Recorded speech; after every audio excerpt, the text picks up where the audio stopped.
He might not be from Krypton, but he's heads above the rest. His knowledge can't be questioned. You can put it to the test.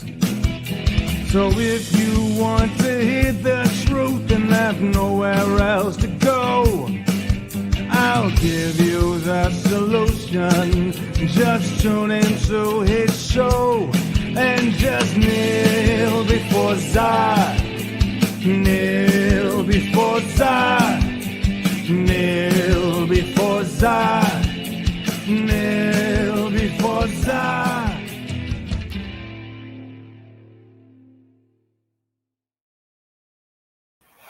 And welcome back, everybody, to the Phantom Zone. It is the most earth-breaking, ground-shaking, but never media show money-taking. The man, the myth, the legend, the most electrifying villain in all of YouTube entertainment today, Mr. Zod.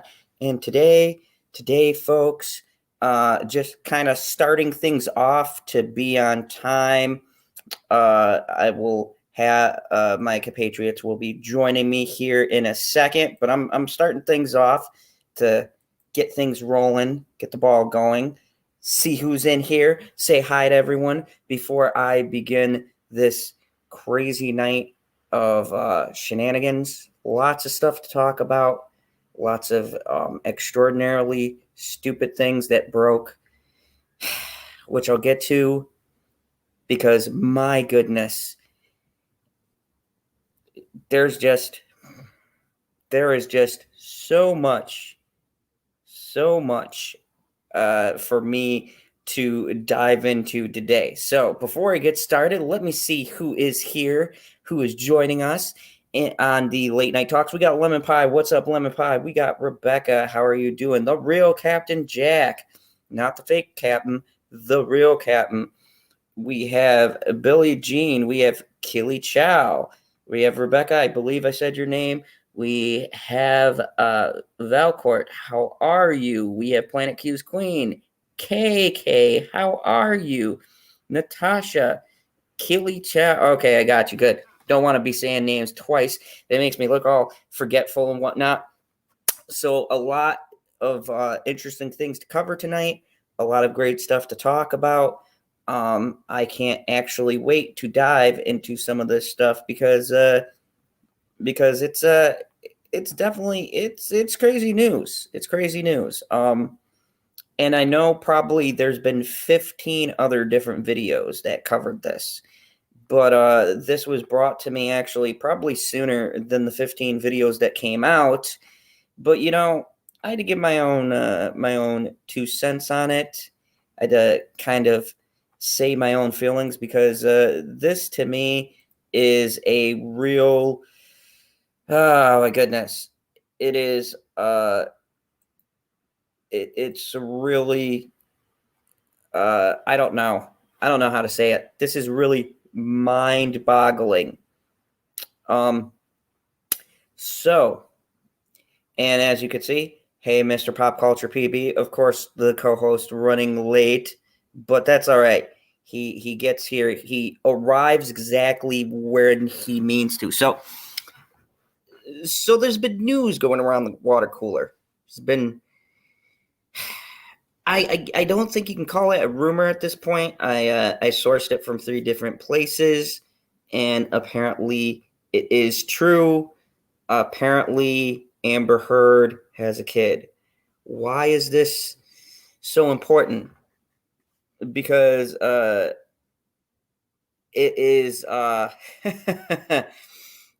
because it's astonishing news. It's astonishing news. And a lot of people, when they first heard this, they thought it was fake. But indeed, it was true. Now, the interesting question and what nobody's asking is not whether or not this is a rumor or not, or if she's lying. But the question is, why bring this up now? What is the point of playing the kid card? Now, see, and I do call it the kid card because for people like Amber Heard, it's always calculating everything that happens, right down to having a kid. Did she get pregnant? Was there a surrogate?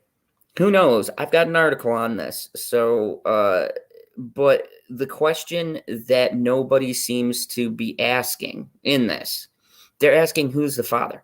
I say who cares? Probably throw something in a direction and she's done it. So, oh, look at this mofo. But is he going to say anything? But once again, I don't think it's Musk's kid. I mean, we could all do a poll here and say who it is. I don't think it's Elon's kid. As much as people have thrown that out, I don't think it's his. I don't think that he sees kids as a profitable thing or that he would have one. Might sound messed up, but that's pretty much how the man thinks. So I'm going to say I don't think it's Musk's kids. I think that either I'd go with Rebecca, like either it's a lie or it's someone we have yet to know about. Fucking working now. Yes, it is. Jeez. Come in and so I'm getting rid of the first item of the night. Cool. Let's move on. Amber Heard, kid. Yeah, it's a thing. Am I supposed to have feelings about this? I want to propose it this way. Fucking hell. Oh yeah, well, we're going to talk about it. We're going to have a little bit, like 6 minutes.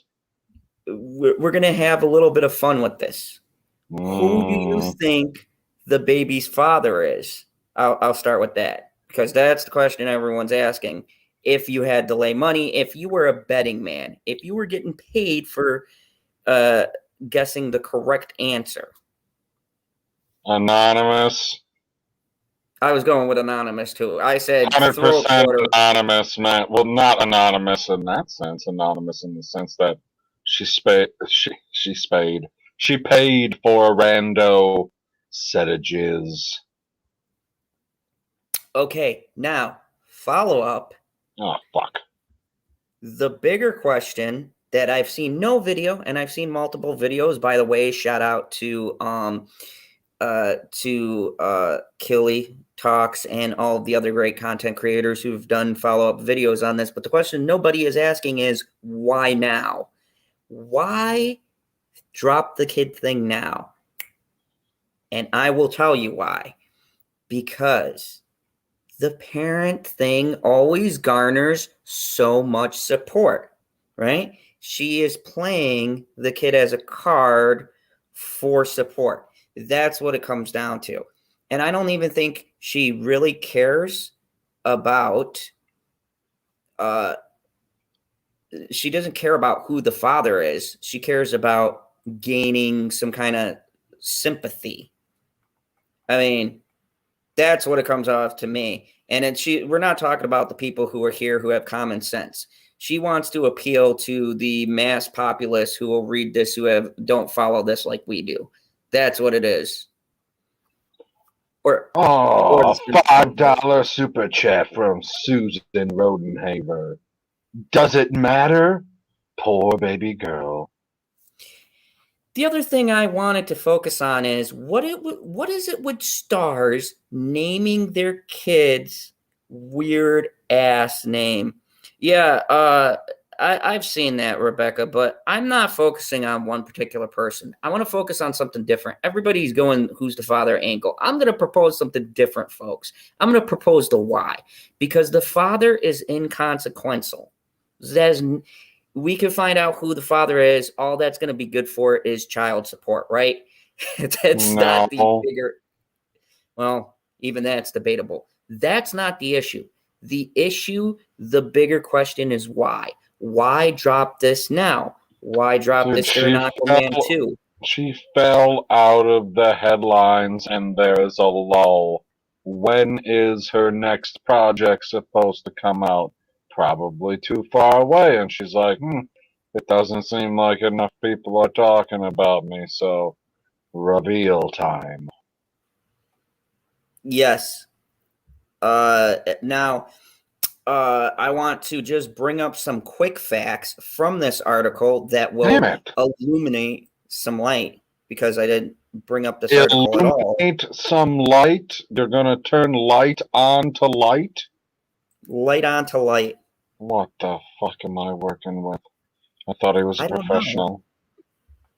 You God know? damn it. So let's zoom into this. And thank you, everybody who shared articles with me. Shout out to Shalana. Shout out to Rebecca and everybody who's in our group chat who sends us articles. I appreciate it because I do actually Shout go out through to the some of those. person who made my burrito this morning.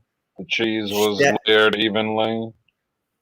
Yes, shout out to burrito guys and donut people in the bagel consortium. What about? Don't I think it piss was a off the bagel burrito. people. What if it was a burrito gal? Oh, sorry, misgendered there. Was it no, you didn't misgender anybody. I don't know. I was just Or did I asking what if. assume? I guess it's more of the assume. They get offended by everything. So Amber Heard reveals she had a baby in April. She is beginning the rest. She is beginning of the rest of my life. She is the beginning of the rest of my life. Oh, that's so touching. You know, that's heartfelt. I almost feel like I've seen that on a Hallmark card. Fun fact, folks, they actually do have a Hallmark card like that. I know. I work next to Hallmark. I was like, I've heard this quote from somewhere. Literally, that's a Hallmark card. Don't you have to protect the Hallmark? Jeez, With yes. with a cell phone? With a cell phone and my hopes and dreams. Good times. Oh, great times. Amber has revealed she has welcomed a baby daughter in April after deciding she wanted to do it on her own terms because she's so strong and independent. And you go, girl. The Aquaman actress, 35, shared a photo of herself holding her daughter, writing an Instagram. I am so excited to share the news. 4 years ago, I decided I wanted to have a child. I wanted to do it on my own terms. I now appreciate how radical it is for us as women to think about one of the most fundamental parts of our destiny in this way. I hope we arrive at a point which it's normalized to not want a ring in order to have a crib. Okay, hold on. I'm going to stop right here, folks. I'm going to stop right here. First off, let's just start at how stupid this statement is. Does anyone out there has anyone out there ever been told, you know what? What are we looking at right now? We're looking at my Inception screen. Why? Because, PB, we're going deeper. We're diving deeper into the subconscious. Okay. Has everyone ever out there ever thought, you know what? I can't have a kid without being married. Who are these people who are conceptualizing these ideas that you can't, do a career, have a kid? The offended people. It's the offended people. Like, I don't understand what her point is of saying, oh, I wanted to prove that I don't need the crib and the ring. No, bitch, you got left and you had a kid, so, you wanted to be like, oh, now you're going to use it as a statement as in, oh, I don't need no man. Well, I hate to tell you, people have been raising single kids for a while now. You're not a fucking trailblazer. You're not starting something new, Amber. Wait a second. I got a question for you. How many kids does Elon Musk have? None, as far as I know. I'm not sure. No, he definitely has at least one. No. He definitely has at least one. I don't know if he has a second one. Somebody in the chat, like Rebecca, will know. She's got she's a huge fan of Elon Musk, the way that I'm a huge fan of our Lord and Savior, Zack Snyder. Oh, yeah. You should scroll down and stop showing this TikTok ad. Fucking bastard. Okay, so here's the thing. What is this? This isn't just me. What is this first name? Oh, somebody fucking told me too. Hold I on. know it's Paige Hurd is the N. What is that first name? Hold on. Hold on, guy. Una. Una Paige Hurd. This is the shit that gets That's what Squirrel, kids beat up. Squirrel told me it was Una. Like Uma Thurman, but with an N. So it's Una. I was like, you're never going to be able to spell that as a kid. People are going to be like, what the fuck is wrong with your parents? That is the worst. That is like naming your kid apple or fruit or pear or oranges or cherry or no, not cherry. I like cherry K. Skip that one. But you guys get what I mean. This is the stupidest name. Right? This I feel bad for this kid already. Good thing this was a surrogate thing because maybe the kid will have some kind of normal genes in there. So, long story short, Amber's surprise Jesus baby Christ. announcement comes after she kept her plans. Pause. Super chat. What does the super chat say? Because I can't read it because I'm on an opposite screen. No, switch over and put the super chat up. I believe in you. You switched over to the other screen for no reason before. Once again, you're not sharing the tab. You're sharing the screen. Whatever. Pop Culture PD Firebread has 15 kids Firebread. in 5 states. Thank you. Firebread. That is actually It doesn't tremendous. say firebread. It doesnn't say firebread at all. Oh my god. Thanks, guy. Firebeard. That Well, there we go. was pretty fucking funny. I'm so glad you read that. Well, see, there you go. Okay. I have brought Your boy, Gary. Zod, it's actually a proper Irish name, but she jacked up the spelling of it. Why am I not surprised? Yeah, I am Irish and Puerto Rican, half Irish, half Puerto Rican. Didn't get a name like that. You guys can figure out what my actual name is based on someone who doesn't like to hide their name. But no, it's still stupid. I'm sorry. Just because you're proud of your Irish heritage doesn't mean you have to give your kid the most outlandish name ever fucking conceived. It's not doing it as a sense of pride of heritage because I don't think Amber Heard is proud of anything unless it benefits her own gains. Oh, I was going to say, there are definitely things she's proud of. Okay? Yeah. Okay, so that's the answer why she did it. Like, she didn't give the person, whoever they are, this fucking name for their sake. She did it for her sake. Once again, we're fucking talking about it.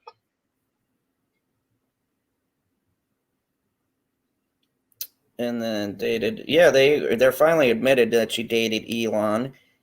About time. So I'm not going to read that because they like to throw up how he lost a Supreme Court thing in the UK, which has nothing to do with their case. That has to do with the slander and libel in the UK. So people would want to know what's my thoughts on this. Wait a second. Hold on, continue. Wait, I'm not done with my thoughts. These thoughts are terrible. Lame thoughts. Okay. That's what I think about this. This is ridiculous. Do I believe it's true? Yeah. I believe she has a kid. I believe she did the surrogate thing. I think she solely did it because of status. And now on a serious note, I feel really bad for the child. That's who is the victim in this one. So once again, good job, Amber. You are now going to terrorize another person in the world. You want me to go? You want me to take it to a different fucking level and do some conspiracy bullshit here?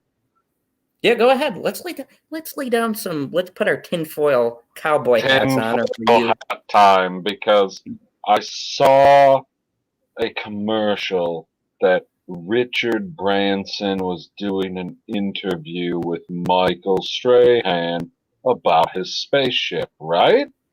Mm-hmm. Okay, that happened yesterday. Okay, when did the baby news come out? That came out. Oh, I don't know, because I read what's in the chats late. So, according to this, it was announced. Hold on. This article is from Thursday the 1st, July 2021, 10:15 p.m., at least when this article was printed. But the baby was born. I don't care about when the baby was born. We're talking about the announcement because that's when the celebrities get their attention. Anyway, she did that right before Branson, who is a competitor, to go to space with Elon Musk just before. Obviously, they're going to cross over in some sense. You can only see so many headlines in a day. And which one are you going to care about more? The baby. Exactly. Nobody's going to care about the. Yeah, that's actually a pretty. She's still working with him. Ooh. Ooh. So How be do you like, like that? hey, Just a little bit of headline stealing, that's all, Pump it up. Pump up the algorithm a little bit.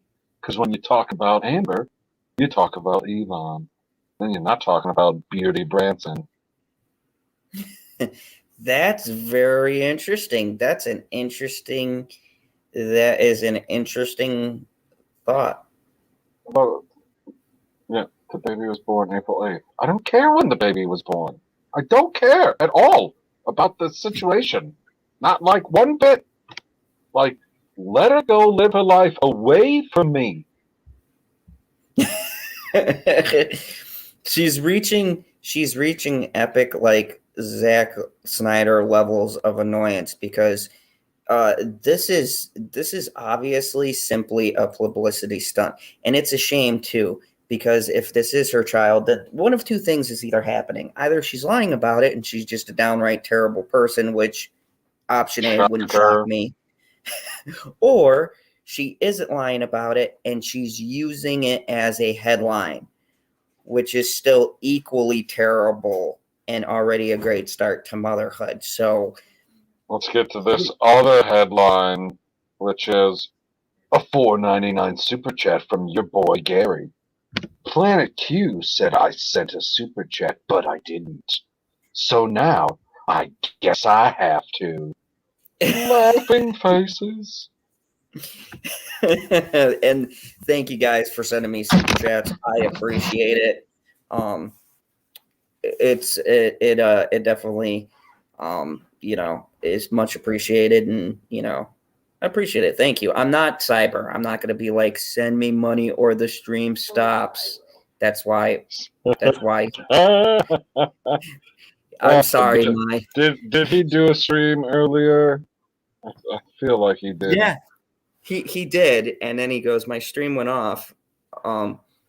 But he sent me a message going, don't worry, in my stream, I told people to send you money. God bless you, Cyber. We love Husky. Cheers. So that's why he's not on right now. But you did. I wanted to start off with this because we're going to be. You did get a $2 super sticker. Is it up there yet? Oh, there it is. Let's see. $2 super sticker that says cool with a pair. Yeah, you do that much better. He's hanging the tens. Yeah, he's just hanging out. But yeah, I figured I would give my 2 cents, and I know what everyone thought. I'd go on a rant or something like this, but I just gotta say, This is just kind of. I'm waiting to see what develops because I can tell you one thing, guys. No. Whoa, Once this, whoa. No, I mean, huh? what do you mean you wait to see what develops? As in whether or not this is legitimate, What do you who mean knows? legitimate? Like, you think she She has could be one faking of her having cousin's kids. babies and is like, hey man, I'm gonna post a thing that says I got a baby. Fuck off, poor cousin.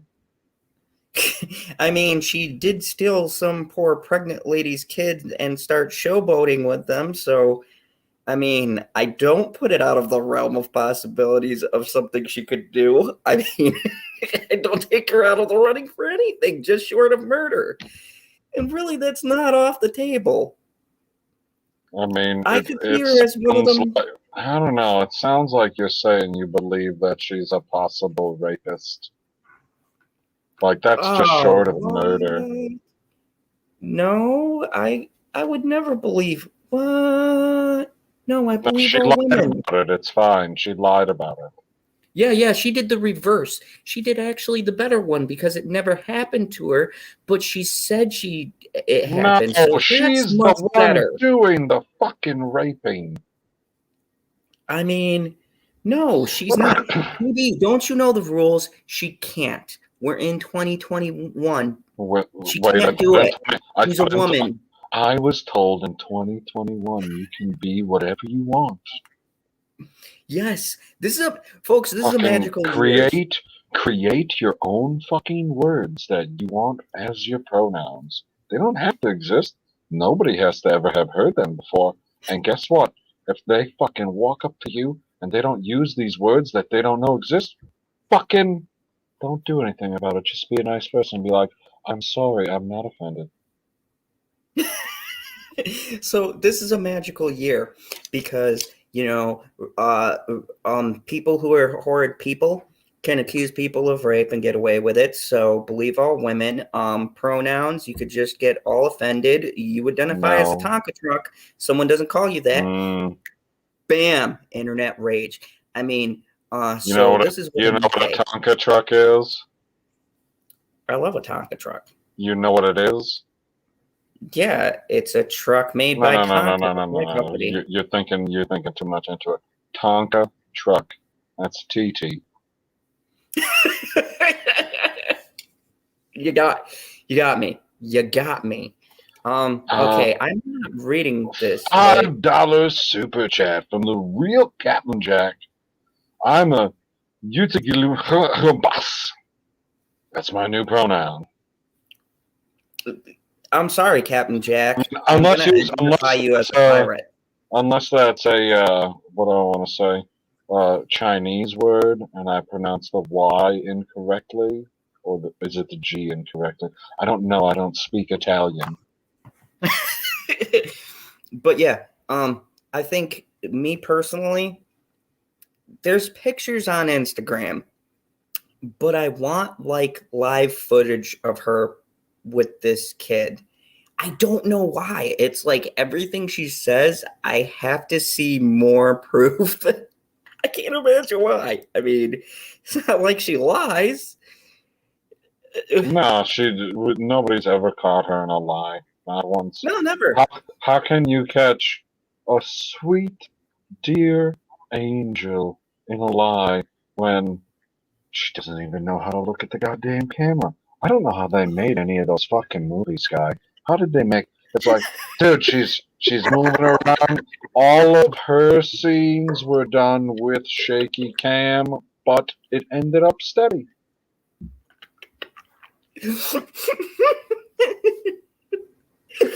I'm sorry. The funniest moment was us watching this because both you and me had the same reaction. Like, what in the actual fuck is going on? Yeah, Right? that's what you do when you lie though. You can't help yourself. You're looking for the answers. Oh man. Mr. Zod, it's Phantom Zone. Pull up the Insta pics of. I don't have an Instagram. So, and I refuse to endorse it. I can't on good conscience. Too much evil resides there. Okay, I have an Insta rival. I'm not going to tell you who. Holy Because- fucking shit. So how deep into this are you going to continue to go if I say nothing? Like this started with, I don't have Instagram, and then it was like, well,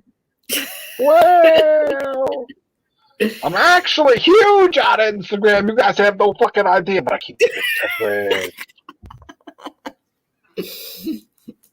Look. Stop pushing. Stop. Okay, fine, PB, because you probed me.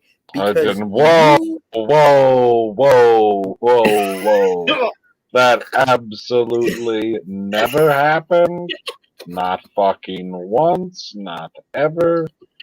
Maybe I won't be coming over to your house at any point in the future. My God, man. Who talks like this? I'm not even going to repeat it because, ugh. I mean, Kryptonian. Hey, I have broken the boundaries and learned some stuff. Planet Q's Queen says, let's talk about the shit show. Nah, that I'm saving. Don't worry, Planet Q's. I'm going to attach that, but I am going There's to. only two that. Oh, okay, good. I was going to say, hopefully we'll move on to the article. It's the only article I want to talk about tonight. You know which article that is. It's got two big headlines. I'm trying to think. That's a joke. Oh. Oh, okay. But fucking yeah. A. I was like, wait, what am I? Oh, I am so far off my game right now. I am so far. This dude is getting me every turn. See, this is why he's the co-host. See, he keeps the ship afloating. Johnny Girl, Deb with a $3 super sticker, and it is love. No. Johnny's girl, Deb, super sticker of a lemon doing a dance, giving you 2 thumbs up. Thank you, Deb. No, actually, Planet Q's Queen, stop leading in the subject. We were just, I'm supposed to surprise people with this. Thank you, spoilers. I'm sorry. We're going to talk about my boy, James. James. Mr. Franco. Jeez, I like, okay, here, real talk, people. Real talk. Here we go. I Here like comes James a lie. Franco.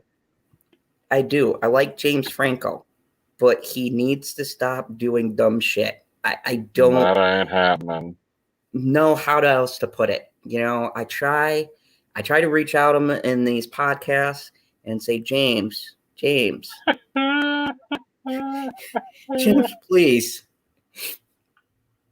Just lie low, James. Come on. Nah, bruh. Really? He's like, nah, bruh. After Planet of the Apes, it was all downhill. Yeah, I would do. When are they going to make a better version of Planet of the Apes? Planet of the Crapes? I mean, I totally see that. Like, they could turn that into a series. Yes, please. So, this is what makes me finally put the nail in the coffin about this. I mean, there was overwhelming Whose evidence. coffin? Mr. Franco's coffin. You're gonna Uma Thurman James Franco? Yep, I got Uma Thurman. You sure he doesn't know how to punch wood? I'm pretty sure. I don't know. It's James Franco. Anything's possible. And he's agreed to a $2.2 million settlement in the sexual misconduct suit. And this, to me, there's no. This is, even if you're innocent at this point, to me, when you settle and you choose not to fight, you scream guilty to me. Now, is that wrong to think that? No, it's not wrong to think that, but it's all. But I fucked it all up. It's not wrong to think that, but it would be wrong to not put up the most recent super chat that you got. Oh, geez. Wait, that was my. There we go. It's a $5 super Phantasmagorical. chat. Just take my damn money, hey Zod, at Papa Bear. You know, I wish Cyber was here. Hello, He knows, Fanta. though. He's watching and going, that's right, people. He's not fucking watching. He's asleep in the doghouse, dog bed. I don't know. It's a dog-related thing. He's a dog. So folks, let's dive into this James Franco thing, because I'm not gonna lie to you guys. I'm not gonna lie. Here comes a lie. Here comes a lie. No, when I said I wasn't lying about Nick Cage, I really wasn't. That man is a national treasure. Anyways, James Franco, though. Yes. James Franco is a great actor. But when James Franco has signed off on paying a $2,235,000 to settle an October 2019 lawsuit alleging he and his associates coerced students into performing explicit sex scenes on camera. There is no defense for that. Students of what? High school? No. I believe he had a fake film academy he set up. Oh my god! Dude. Is this like, hey, if you do this, you'll get the role in the movie type thing? And bimbos were like, oh, okay, but wait, it's not okay. Like this is more of a. Not okay. It was more of maybe some of the girls knew, but a majority of them thought it was a legit film school. It doesn't matter if you thought it was a legit film school if you're a fucking moron. And here's the thing, and me and Squirrel talked about this too. There comes accountability on the people. Like if James Franco is telling you, hey, we need to shoot nude scenes, I would have to question that. But at the same time, there's the other end of that too. How long has the shit been going on? Of a nude scene. Okay. How long has the shit been going on in Hollywood? Remember the casting couches? There's a lot of big name actresses I could name right now who have all sat in those casting couches and probably done far worse than just taking off their clothes to a Mr. Weinstein. That does not excuse the behavior, but there is accountability on both sides. What James is definitely solely accountable for is that he set up this school and took a lot of people's money, and that is shitty. That is very shitty.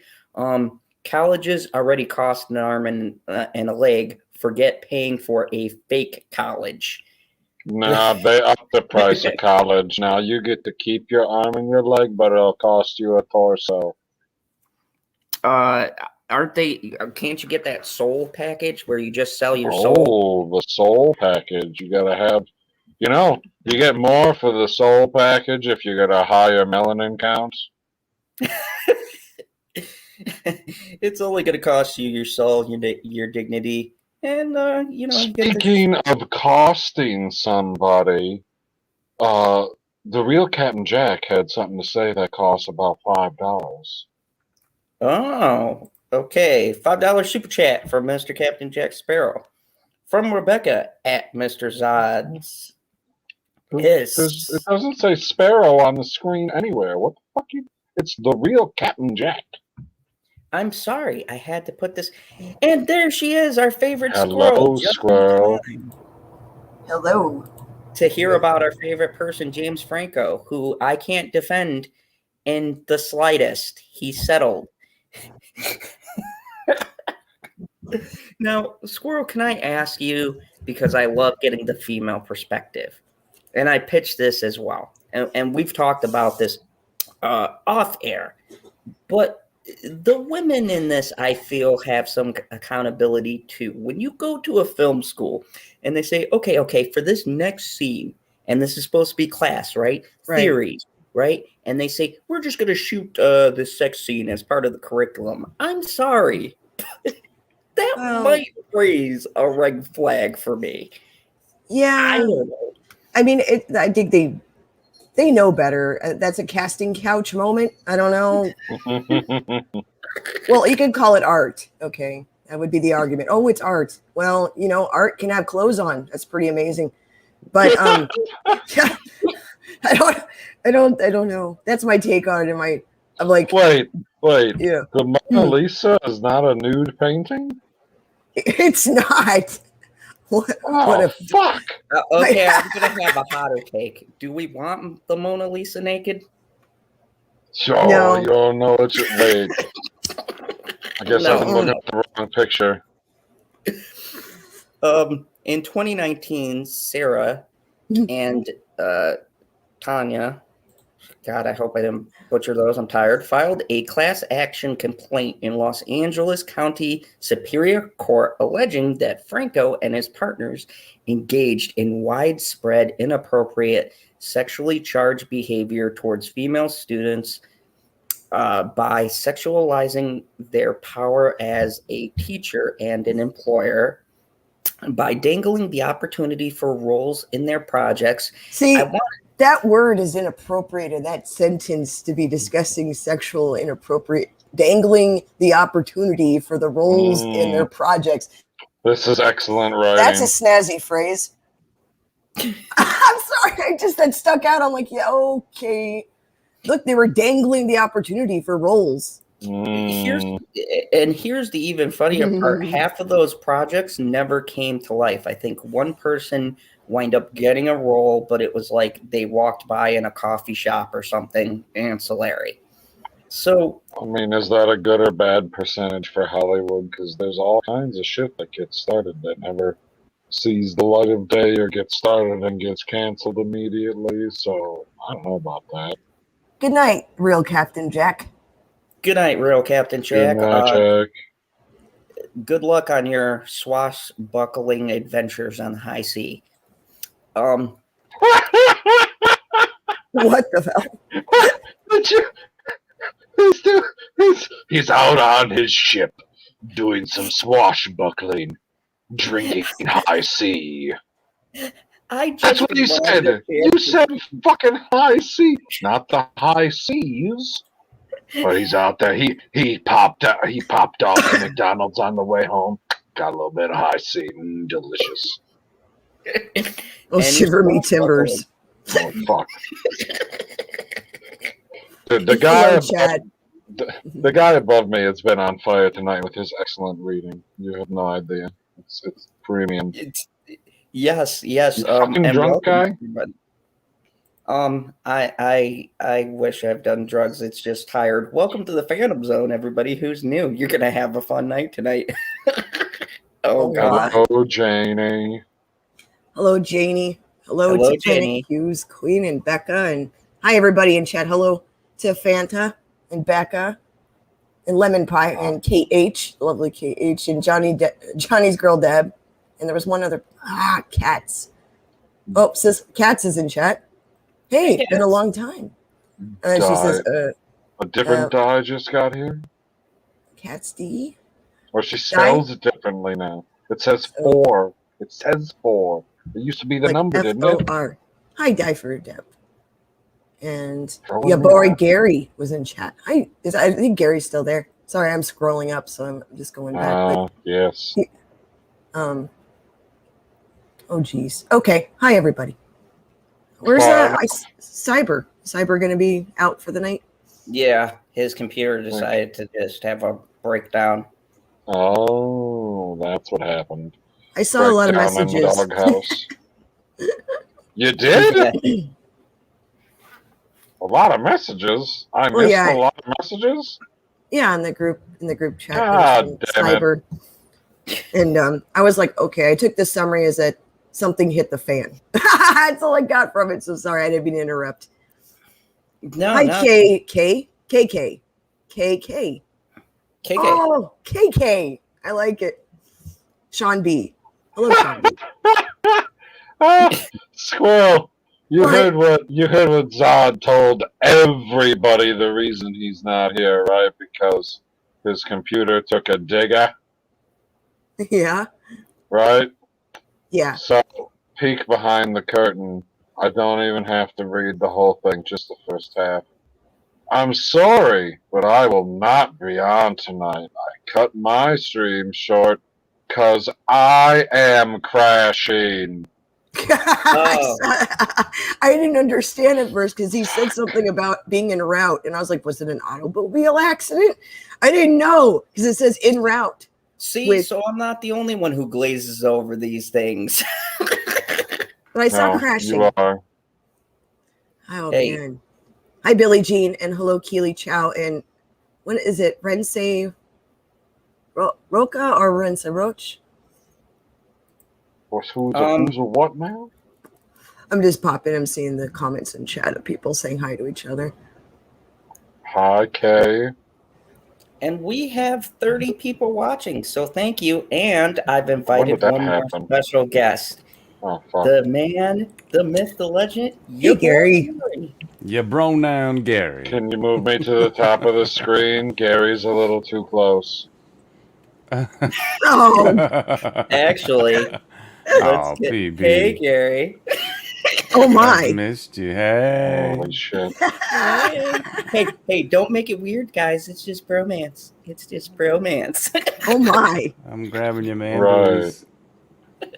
Consensual. Oh, God. Hey, don't hashtag me to us. We are consenting adults here. God. That's right. We do consent. And let me just apologize in advance for getting Amber pregnant. Oh, I was trying to cash in on all that. A second. You got her pregnant? You didn't have sex with the surrogate? Oh. That would have been better. I feel like this is a whole layer of Inception going on. Breaking news for all 30 people watching. We figured it out. Your boy Gary is the father of Ooh. Yeah, it's like, ooh, nah. Ooh, no. But truth be told, the Flappy Fish Market is true.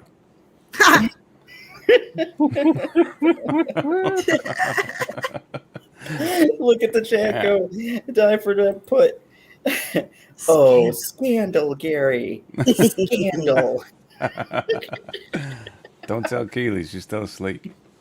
Yeah. Keely doesn't know yet. No, she doesn't know yet, but she'll be out, Sometimes you gotta break news. Once those checks from L'Oreal start rolling in, she'll be all right. L'Oreal. Speaking of people who are inappropriate, let's dive more into James Franco. Oh, yeah. How many people have dived into that? Anyways. I know, that's so crazy. But like you, Zod, I too was a James Franco fan for a while, man. I thought he was, was a really good guy, good actor, very artistic and stuff like that. But when you said that thing about, the fake school, I thought it was legit because, they always talked about him being a teacher and stuff like that. And he was teaching something, like apparently sex ed. Yeah. But my question is, though, I mean, how many of these kids decided, like, oh, yeah, I'll do it. And they thought it was okay. And then all of a sudden they turn around like, no, I want money. But then, like you said, I mean, if it was like a fake school and he was taking money from them, then I get that. Stop sharing the whole fucking screen and just share the tab. You know what? Gary really shattered Fonta's. I mean, she's just shattered by this news about Amber. Oh, I know. This is, you guys heard the breaking news here. We have the father, folks. I'm sorry, Phantasmagorical. Fanta's having a moment. I'm so sorry. I know I should have told you, but I wanted to come out in the most Amber way possible. But hey, I love all of my fans. This is for you. I'm surprised she didn't hold up the baby and go, this is for you guys. I wanted to do it on my own terms, okay? Still time for that. Like, how old was the baby when Michael Jackson hung it over the balcony? She's got time. Yeah, she's got to. Yeah, she definitely. But one can argue that one of them has more humanity than the other. What about Franco's attorney? Oh, yeah. So, let's go up here. Fuck. So, the acting school opened by Franco and his business partner, Vince, in 2014, at which they claimed they were intimidated and sexually objectified. Now, see, I have problems with this wording. And look, once again, throw rocks at me and get the pitchforks out. But when you use wording like this, what the hell? They were intimidated and sexually objectified. Well, yeah, like what does that mean exactly, right? Exactly. So they said, "Hey, you have a nice ass." Oh my God, you objectified me! Like, thank you. Because we're living in 2021, it's so hard to distinguish what the actual what the good asses are and the bad asses are. Yeah. Which is hilarious because good ass, that is a positive term. Bad ass, also a positive term. Yeah. If you're like, wow, that's a badass chick, you're not saying she's bad. You're saying, yeah, all right. Like that one. English. She's a tricky motherfucker. So, I mean, I'm feeling like Franco is settling as one of these actors who is trying to make this go away with money. And this is the mistake we run into. If you don't feel like you're guilty, fight it. Because let's be real, Franco's career is going down the shitter because of this. He should pull a kamikaze because that might be the actual thing to save your career. But when you lean into the fact, oh yeah, I'm doing a settlement, or pay the people back for setting up this school and not delivering on your promise, that would be more apt. But all of this intimidated sexual favors thing, how can this be verified? Okay, we've had no pictures leaked out, no like bombshell evidence. It's one of those things where like, oh, he asked people if they would be willing to disrobe in front of Franco and his friends. Well, at that point, isn't that kind of a choice? I mean, I'm not trying to be an asshole about it, but if someone sits in a room and they say, hey, I'm James Franco, I will disrobe for Franco. Jesus if he's like, wait, hey, Zach. Well, it's a very scummy thing to do. I mean, yes, it's obviously like bottom level crap. Zod's doing it. Right. I mean, that's bottom level no matter what. That's like nasty. Like, oh, well, because, you know, what I guess, well, let's just make up a name. We'll say, oh, look, there's Janet. She put out, and so she's going to be getting better treatment on the set, but she's going to be a fly-by-night. You know what I'm saying? So in the end, you have to look at the end results of what you decide to do, I guess. You know what I mean? Once again, but they were given the option, which I see is the point. And see, the way I'm reading this too, this sounds like options and then regret and then hashtag me too, let's get money. Maybe that's just me reading into it, but a lot of it is just like, I feel like he owes people money, but they're gravitating towards the wrong thing. Scamming people out of money is still illegal. That's still something that should be punished. Obviously, that's still being proven by records and things. This is not, false. They're proving that the whole setup is shady. This is a good point that Shalena brought up. She says it depends if they're underage. Oh, okay. That's a good point. That's a very, all right, very valid point, because if they were young, yeah, dun dun dun. What and if, then also, what if they were over age? Like super old. Yeah, because then we're crossing a very murky line, because then you have that. Well, you don't want to be taking advantage of people that have the mental capacity of a corn pop. That's true. That's true. Diver Depp said Franco's deposition is private, so we don't know what he did or said at JD's. Yeah.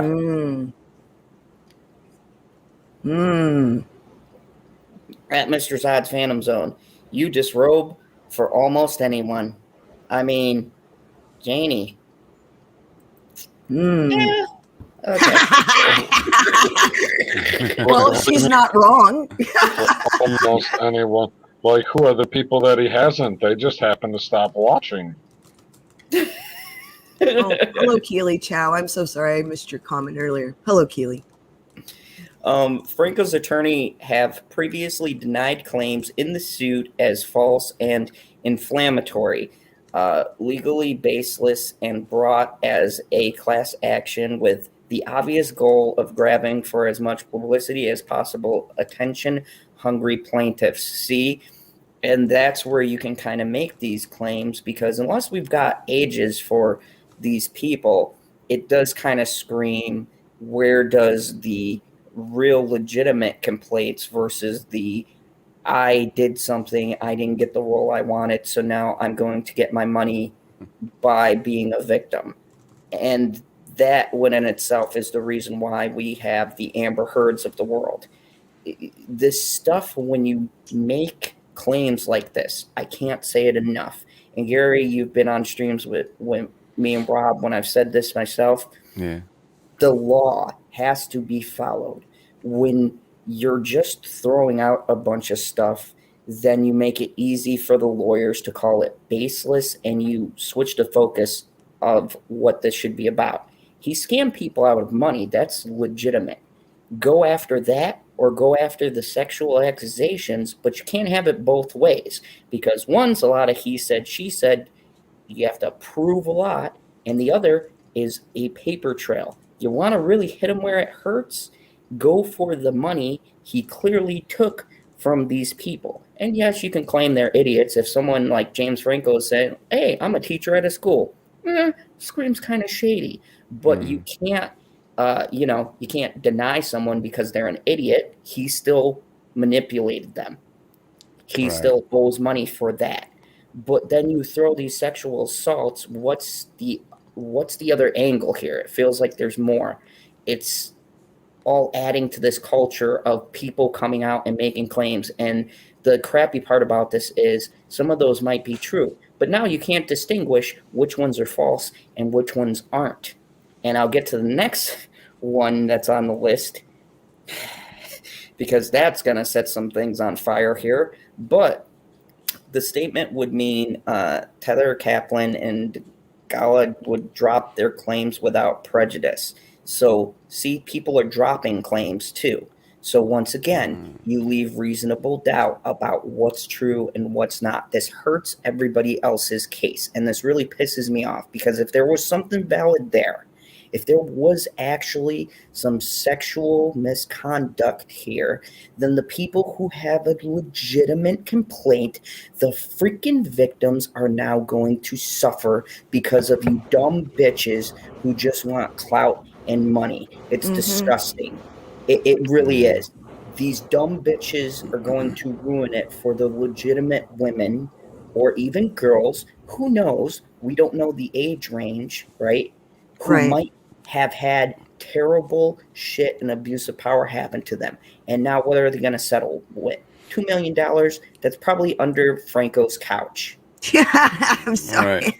Right. His casting couch. Bingo. Yeah. It's under the couch he used to cast with. And this is what pisses me off, because that tells me right there that they knew they did not have the evidence to come forward, or any pictures or anything to collaborate their story. And now what about the person who does? What about the person who's a victim? Now they get shuffled in the back because everybody wants to jump on the bandwagon. It's disgusting. Also, really quick, Rebecca is going to sleep. Good night, Becca. Thanks for being there. Night, Rebecca. Good night, our favorite cat, Rebecca. We shall see you. Good night to Fanta, too. Thank you. Thanks, Kazdi, but it's the truth. Amy. It's the truth. Look, Night. I can, real talk, I can be about victims. It's tragic. Some people we have here in our chat has gone through horrible things. This is the type of shit that undermines real stuff going on right now.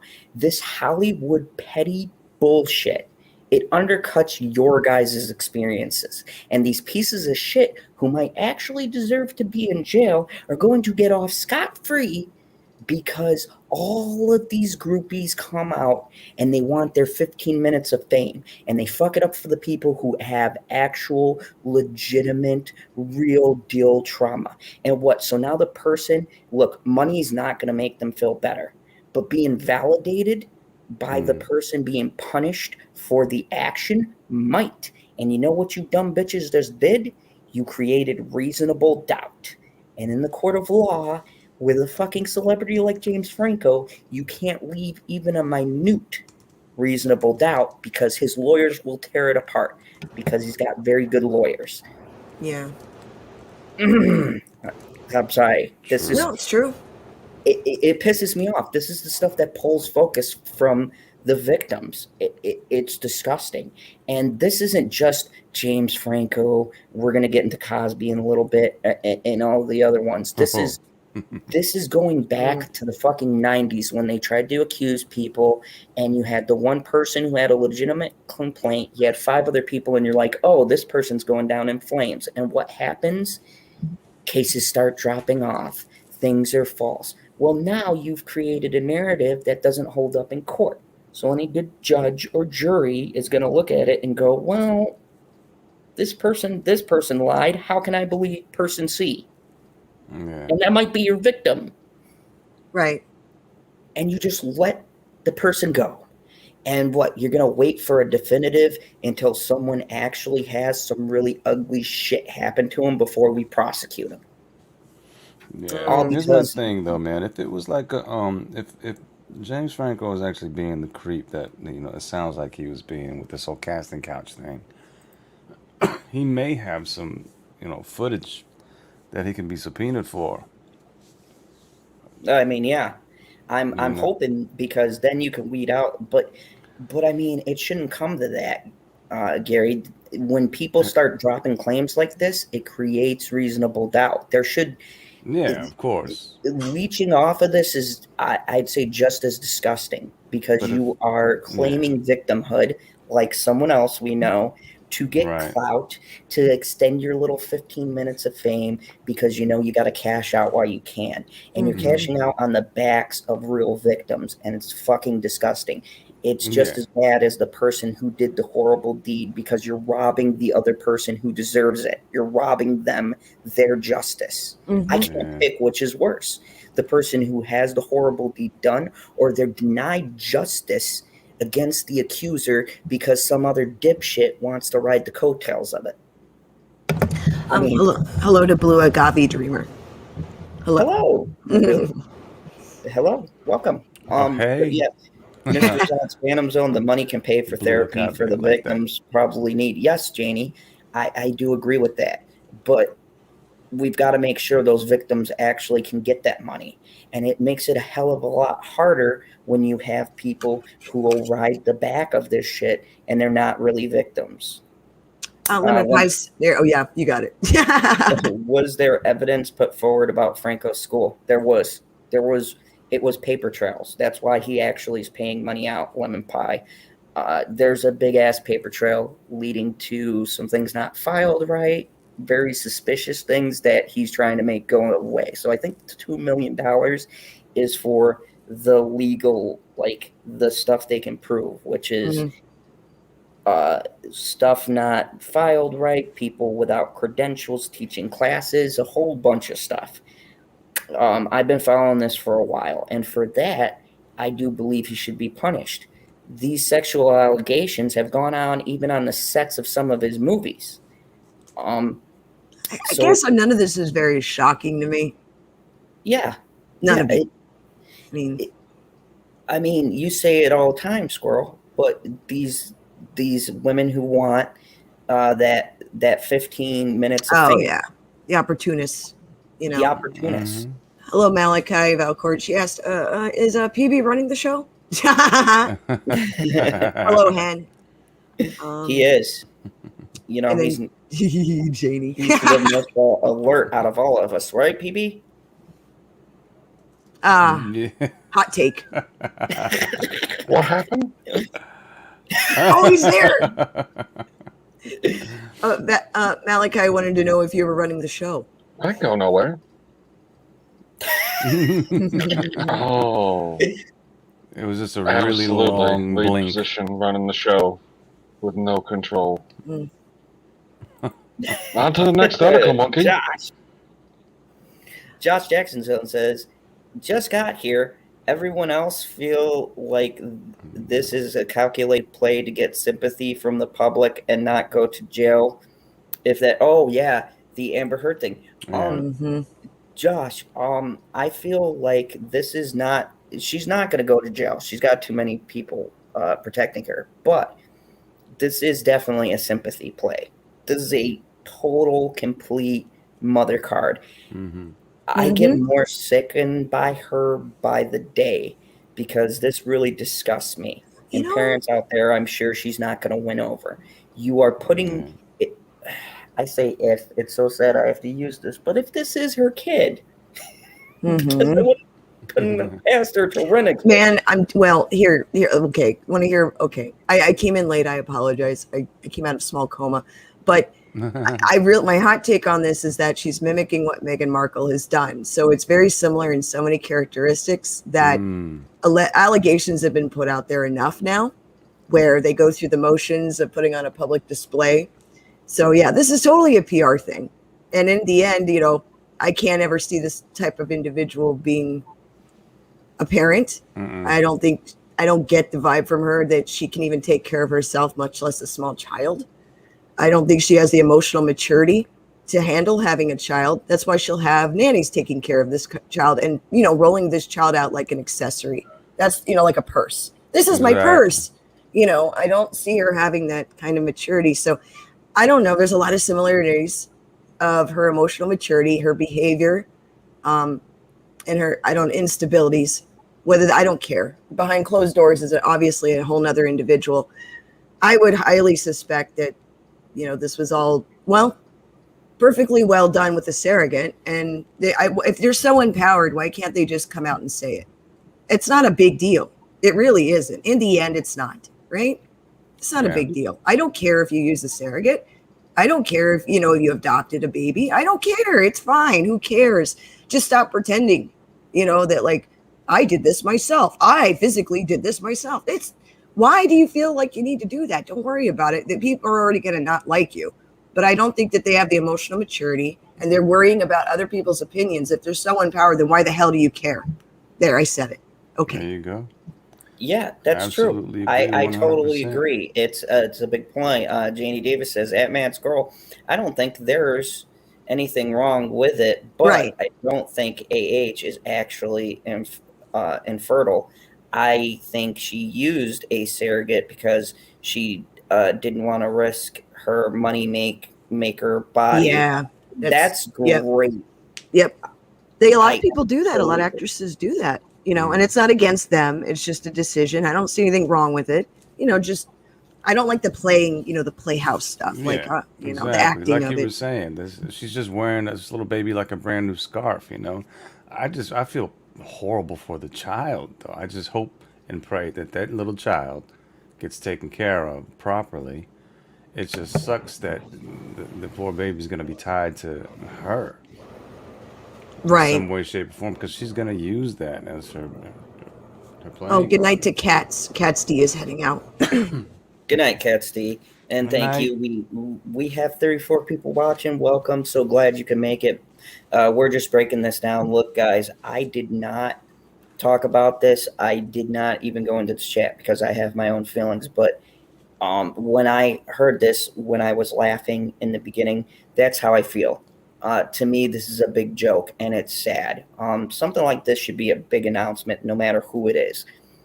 But she's a horrendous person.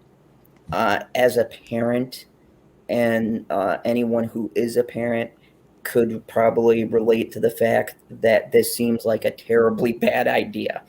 Whether it's surrogate, adoption, or otherwise, she should not have a kid in general. Mm-hmm. With the way her temperament has been shown, she doesn't have patience with an assistant. Like, she has no patience with her assistant or being married.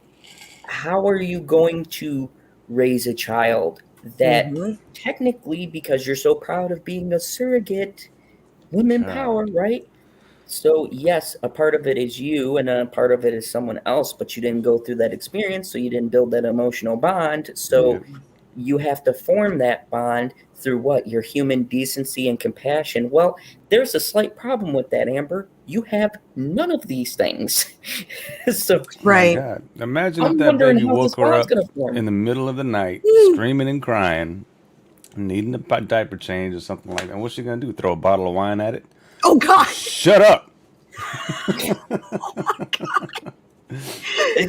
Oh, but I mean, that's when the nanny's going to be brought in. You know what I Right? mean? The nanny's gonna jump in and catch it mid-flight. Don't do it. No, you go to bed, Amber. I'll handle this. I'll change your diapers later. Or sheets, I should say. Hen had said that the baby is just a status symbol. That is correct. Yeah, absolutely. Yep. That whole Absolutely. accessorizing of children.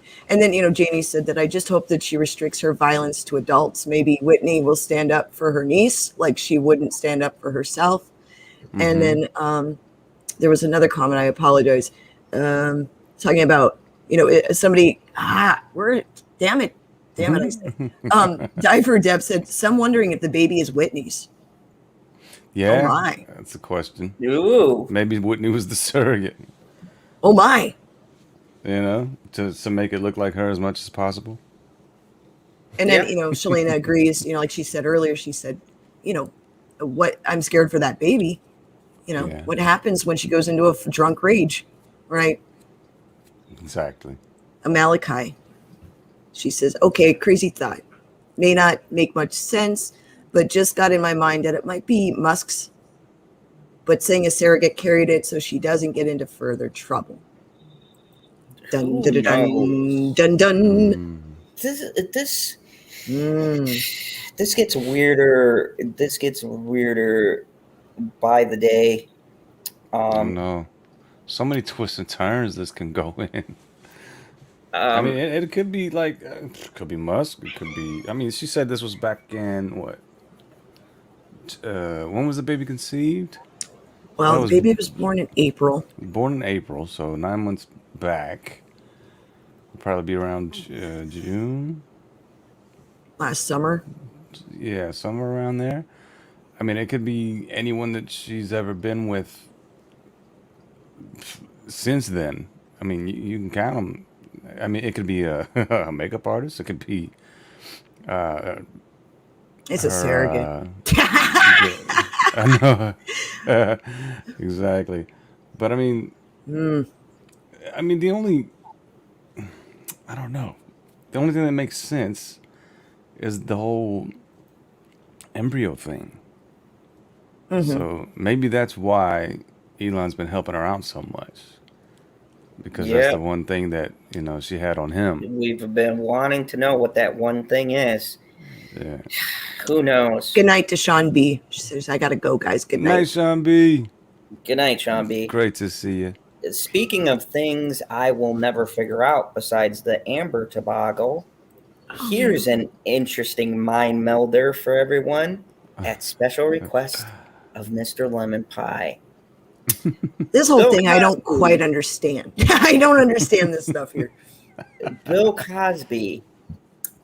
This is okay. Very hot take. So... I'm just gonna come out and say this. This is the biggest bunch of bullshit the justice system has pulled since OJ. Go ahead and come at me. But I think this is when I read what entails, because as you could see by the title, what other choice did I have? How a 2005 immunity deal led to Cosby's release. Oh, wow. He has had immunity since 2005. So, folks, just in case, because I've watched a lot of The Shield and Law and Order, the immunity deal. Sorry. So let me get my Vic Mackey really quick. The immunity deal, which I wish we had a Vic Mackey because he would have beat the shit out of this man for the truth. He claimed to something. We won't know what that is because it's sealed. Okay? They can't open this up, but it is a deal of some kind, which gives him immunity for action. So, are these charges legitimate, which he got immunity for giving something up in 2005, which the court just realized in 2021, making this whole thing a show? And I've been under this theory that Cosby was a sacrificial lamb to distract us from something else, and that he was never ever going to go to jail. And now it all makes sense with an immunity deal that's been on the tape, or that's been in place since 2005. Oh, really quick. Janie brought up this, and this is what I thought too, Janie, is I remember reading about this prior, so I don't know if this is separate or the same, but Janie pointed out that Cosby got out because they lied to him, not because he didn't do it. He admitted it in civil court, right? So that's the clarification part that I need. Like what exactly, I guess, was the immunity deal, because he admitted what he did in civil. So yeah, sorry, I had to point that out because I got the same thing. A little confused. He admitted it in 2005 and got immunity, which is still a gross failure, because then he's admitted to sexual assault. This fucking man should be behind bars. I don't care how many people at this point now, or true or false, you have a deal that is an admission of guilt. So why the dog and pony show then? Right. Who messed up? Even if they lied, okay, and drudged all this up, what was the big spectacle for? It's all very suspicious. Interesting timing during 2021 #MeToo. Very suspicious. So did they always know this was never going to go to court? And they said, Cosby, you're going to have to go through this song and dance, but when you come out, you're going to be vindicated and you're going to look like a victim. And people are going to forget about this because, mark my words, Cosby's going to make some kind of comeback coasting on this. This is fucking disgusting to me. This is so disgusting. In addressing Hen, she said that he didn't quite admit to a sexual assault, no, but he admitted to drugging women. And he kind of I went on a little bit of he explained it like, oh yeah, this is what I was doing. They didn't know. Yeah, they didn't know I was doing this, which is still a form of assault. Yeah, but, that in itself is like, what the? Come on, Mister, have some Jello pudding pops. Yeah. No, I don't want any Jello no more. The biggest thing that pisses me off about this, and I think this article has it, is now all of these celebrities are coming to his defense. All of you fucking people should be ashamed of yourself. Yeah. If he has admitted to this, whether it's just, well, they didn't know I was drugging them, but I'm not admitting to the sexual assault part because somehow that's worse than drugging a person. I can't use what you're in my imagination about where that was going next. But now you're defending a person who's basically admitted to sexually assaulting people. Hollywood can never ever tell me, I swear, if I see a show preaching to me, I'm going to throw my fucking computer against a wall. Because these people are so sick and corrupt. Bill Cosby got out of prison on Wednesday, appearing triumphant after serving an incomplete prison term for sexual assault conviction that had been vacated by Pennsylvania's highest court. A jury found Cosby guilty in 2018 of drugging and sexually assaulting Andrea Constand at his home in suburban Philadelphia in 2004. Multiple other women have accused Cosby of drugging and assaulting them over the last few decades. Charges he denied. Appearing with him in front of reporters and supporters, spokesman Andrew Wyatt declared that Cosby has been vindicated. No, he hasn't. He hasn't been vindicated, you pieces of shit. He got out on a fucking technicality where he basically admitted doing it. That's not vindication. Vindication is that you are proven the accusations, which you're proven of, are not true. Yes, technically, in this trial, it's proven not true. But that's not because the evidence wasn't there. That's because of a fucking technicality within the law. You're not vindicated, sir. You're a fucking piece of shit. And turn to refute the accusations against the 83-year-old comedian saying he always used his celebrity to uplift women. Oh my God, I'm gonna to uplift women. Lord I think Jesus, he's uplifting something else.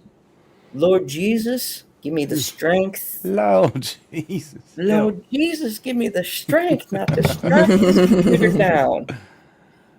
Oh my God.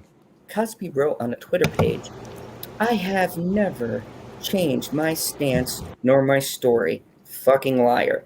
If you have a fucking immunity deal, you half-assed a confession.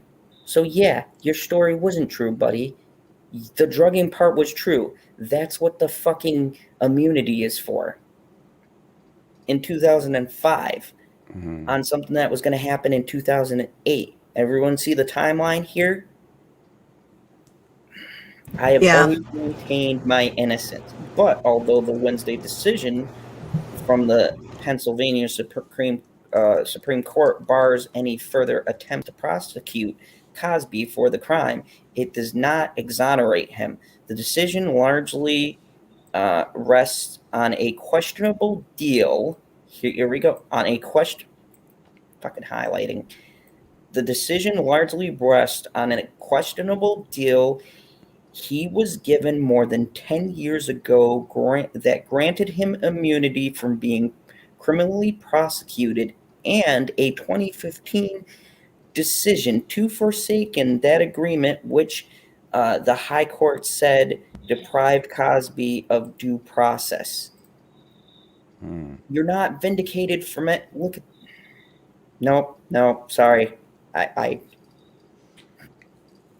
The deal was arranged by then Montgomery County District Attorney Bruce Castor, who had investigated Caston's accusations in 2005 and determined that there was not enough evidence to launch a successful criminal prosecution.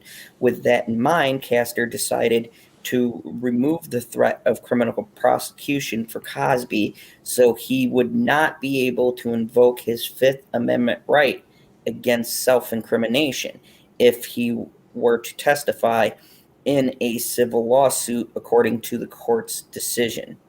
With Constant sued by Cosby that same year, the comedian and his attorneys relied on the agreement, which was more of an assurance as it had not been formalized or written when Cosby sat for deposition. During the depositions adhering to the court's decision, he did not assert his Fifth Amendment right and confessed he had provided quaaludes to women with whom he wanted to have sexual intercourse in the past. Constant eventually settled the lawsuit in 2006 for more than $3 million. Castor, who was recently known, that part doesn't matter. You got a super chat from Mega Jetty. Ooh, nice. Hold on a second. Thank you, Mega Jetty. Sorry, I'll say a lot of people in chat will say hello to you here in a second that popped in. As Richard Pryor said in Cosby, in defense to Eddie Murphy's profane comedy, "Hey Cosby, why don't you sit down and have a Coke and a smile and shut the fuck up?" Margot, hello Margot and Astrid, how are you? Hello Jenny Godden. Hello. Also, scrolly. Geekocidal Tendencies, hello sir. He popped in.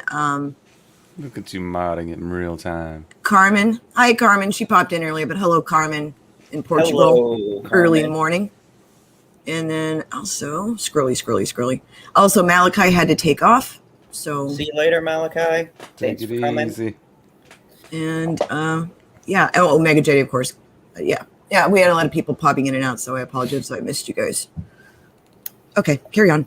They said, what other choice did I So have? good. He asked. There wasn't enough evidence to arrest him, and the deposition evidence didn't exist. So what were my choices? I could do nothing, and then nothing would happen. Or I could try to get half a loaf and set the board up so that there would be an incentive to settle the case. I kind of get what he's saying there, because he did get a confession in a sense, right? So he did it. He did it. He basically admitted to it without admitting to it, and then admitted to it again.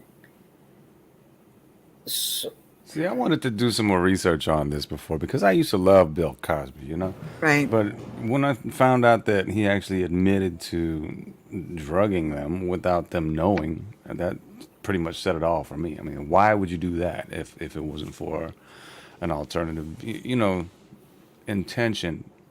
Like, good Lord, man. the Giving them agreement, Quaaludes and stuff like that. I mean, that's funny too. That's old school. that's That's very okay. old Another Quaalude shall love me in the morning. school. I was just watching that the other day. The agreement faced renewed criticism after the court's decision on Wednesday, but Philadelphia attorney Damon Jackson, a former prosecutor who followed the Cosby case closely, told Yahoo News that he believes it was a sound decision. We realize that the climate for these types of cases. Hello there. Hi. Well, hello. Hello. Hello, Justin. I've missed you, my love. Who the hell is this guy? Bill Cosby. Your pronoun, Gary. Oh, no, we're talking about Cosby. That's your boy Gary. Sorry if I freaked you out there, man. Hey, Justin. It's terrifying. Never do it again. Okay, I won't Oh my- do it again. I promise. After tonight, Okay. another Quaalude, you love me in the morning. I always do. Oh my. That is. So we have to realize the climate for these types of cases in 2005 was much different than it is now, and even back then in 2015 when they charged him, they were still very hard cases to prosecute. Jackson said on Thursday, when we look at it through the lens of 2021, it's a very different case because now we understand more about these types of crimes. No, it has nothing to do with 2021. You fucking idiots. A sex crime is a sex crime. Fucking drugging people is drugging people. That doesn't change from fucking 1978 to fucking 2021. If you drug someone and have sex with them without their consent or while they're fucking loopy or not in their right mind, that is fucking sexual assault. It does not fucking change. If they are asleep, if you get on top, if anything fucking suspicious happens or there is no consent between two adults, it does not change because the times have changed and all of a sudden fucking hashtag Me Too is a thing, you fucking cocksuckers. This is why the fucking law is broken. This is why these motherfuckers are Oh, Zod. Calm down, my love. I understand where you're coming I'm sorry, folks. I'm sorry. You knew I was going to rant about this, though. This piece of shit gets off on a You're absolutely technicality. right, though, man. You're absolutely right. It's two birds, one stone. He admitted the first part. What's going to come next? Duh. It's like at that point, there's no mystery for me. Even if you say all I did was drug him, what? So you can drive him home safely? Oh, I thought it was funny. I just It was wanted the to laugh. world's worst prank. Are you fucking kidding me? Mhm. And the fact that this guy has to use a tactic like that to get a fucking celebrity to confess, do I blame him?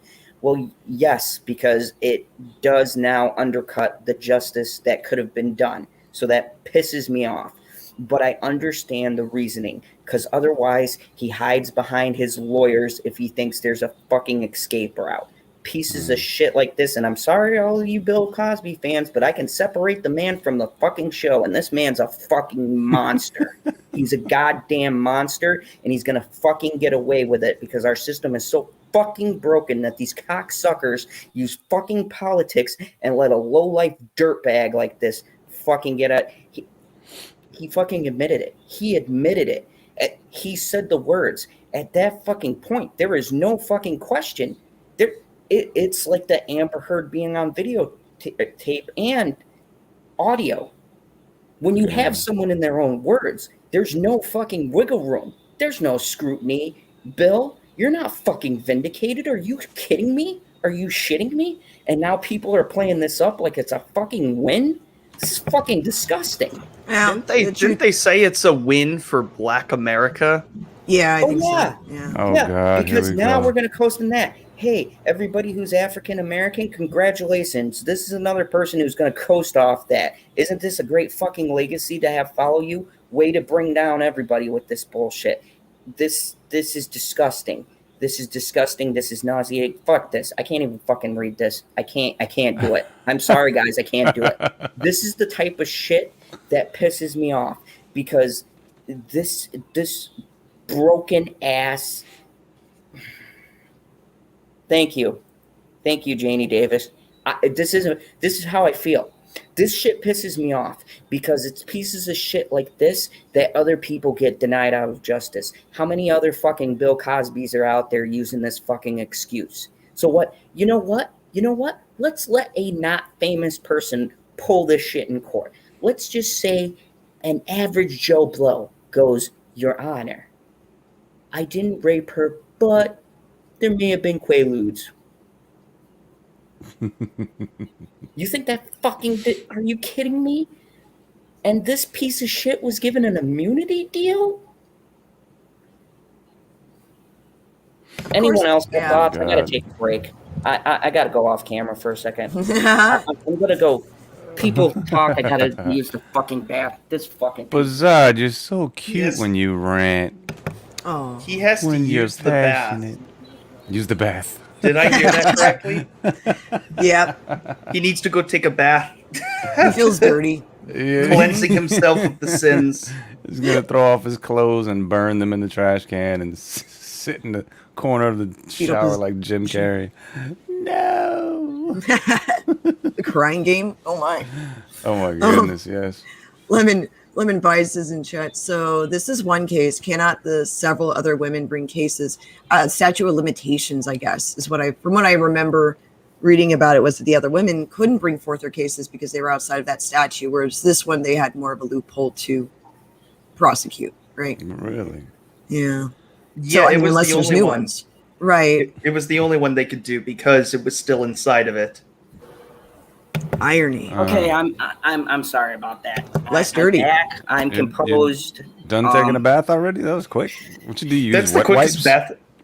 bath. I screamed, I shouted. Our neighbors are asleep, so I can't scream the obscenities I want to because I don't want to be reported to our neighbors. Again. But Zod went Hulk.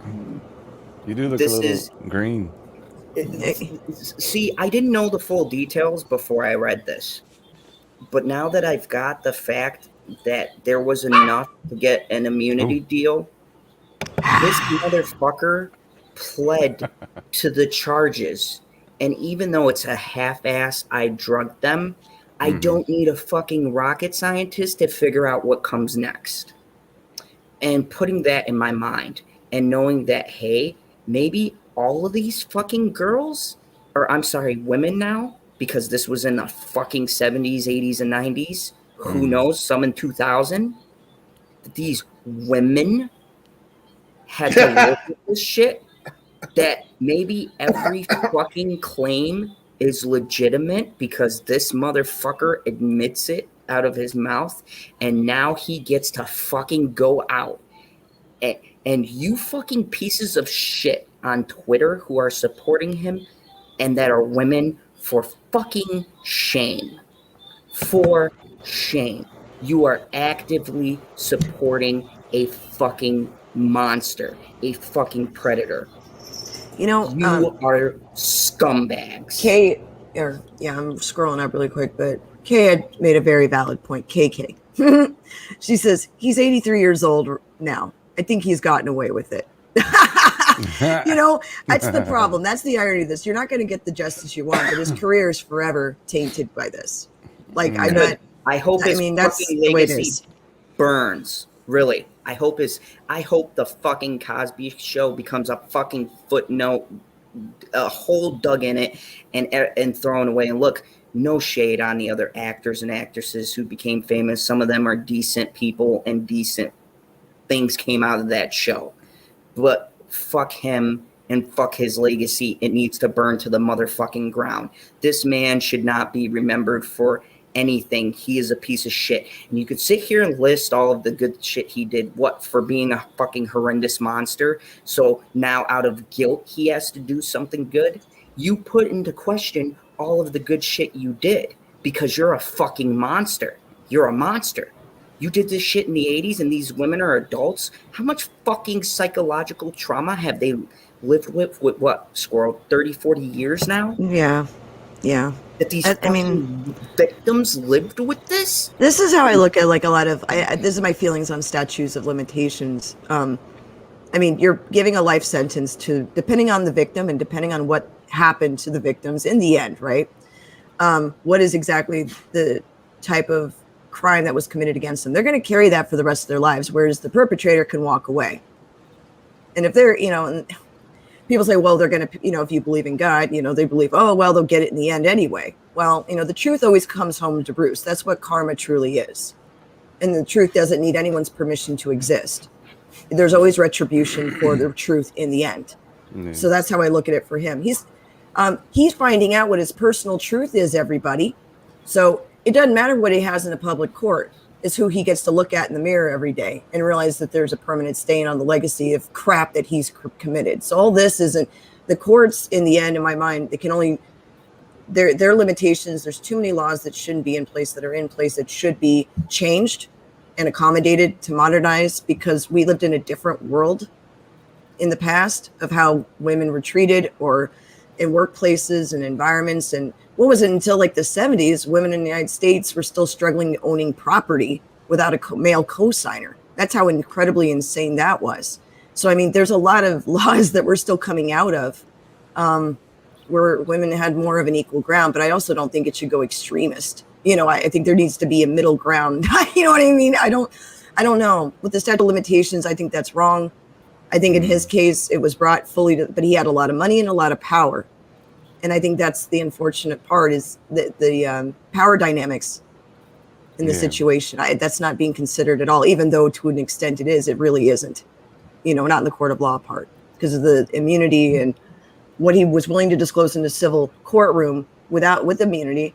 The one case he could have gotten it for is the one that in a roundabout way, they were able to prove he had actually got immunity from being prosecuted based on anything he said in that courtroom in the end. Yeah, which you touched that comment that Planet Keys Queen said, we're not even talking about the careers he ruined. And you know what? Janie Davis, Raven Simone, that fucking, I can't even imagine what she must be thinking right now. I know. That's fucking terrible. But like you said, Squirrel, that the power that he had back then and the money, that immunity must have been an expensive ticket for him. Exactly. And all the other, let's say other victims that have not come forward. But back then, it was probably easier to get paid off as far as the justice system was concerned. Janie Davis says, there shouldn't be a statute of limitations on sex crimes. The average age for victims of childhood sexual abuse coming forward is 50, and that's the normal processing time. Oh God, because that's a lifetime of conditioning, right, and abuse. That's a lifetime of pain. Oh my God, that just puts into perspective. And look, got kind of heavy with this, and I got kind of angry. But that's why I'm talking about this, because when I heard this news as opposed to AH, as you guys can see, I was more pissed off about that. Whatever is going to happen with this kid, it's probably going to land on the hilarity side, not so much the double-edged sword. But this to me is disgusting, because this man is getting away with this shit. And I know, yes, Amber is getting away with shit too, but this guy's a fucking monster as well. This guy, we can prove without a shadow of a doubt, he's assaulting women. It's sad, man. Yeah. Except for women. I mean, honestly, I can't wait which one, because they both are equally. She's just a fucking female doing horrendous shit. But like, they had him. Okay, here's how I'm gonna frame this. They had him. They fucking had him. I can't. Right. I'm so upset. I'm so fucking upset, because this is, to me, another OJ situation. And look, nothing personal against the Juice. He's just my go-to. But he was fucking guilty. He's admitted. He wrote a book called If I Did It. Okay? Come on. If I saw that. Do we really need... Wow. Do we need any more proof without him just coming out and going, you know what, fuck it, guys. I'm like 100. Yeah, I fucking did it. Good luck. I'm dying. There you go, Zod. I know I was asleep for a long time, but I'm back. And if you want to cheer up, just read that fucking book, you prick. He beat. Yeah, he's awake. There he is. Oh God, is he talking There in he his is. sleep? Nah. He heard himself. He was like, "What?"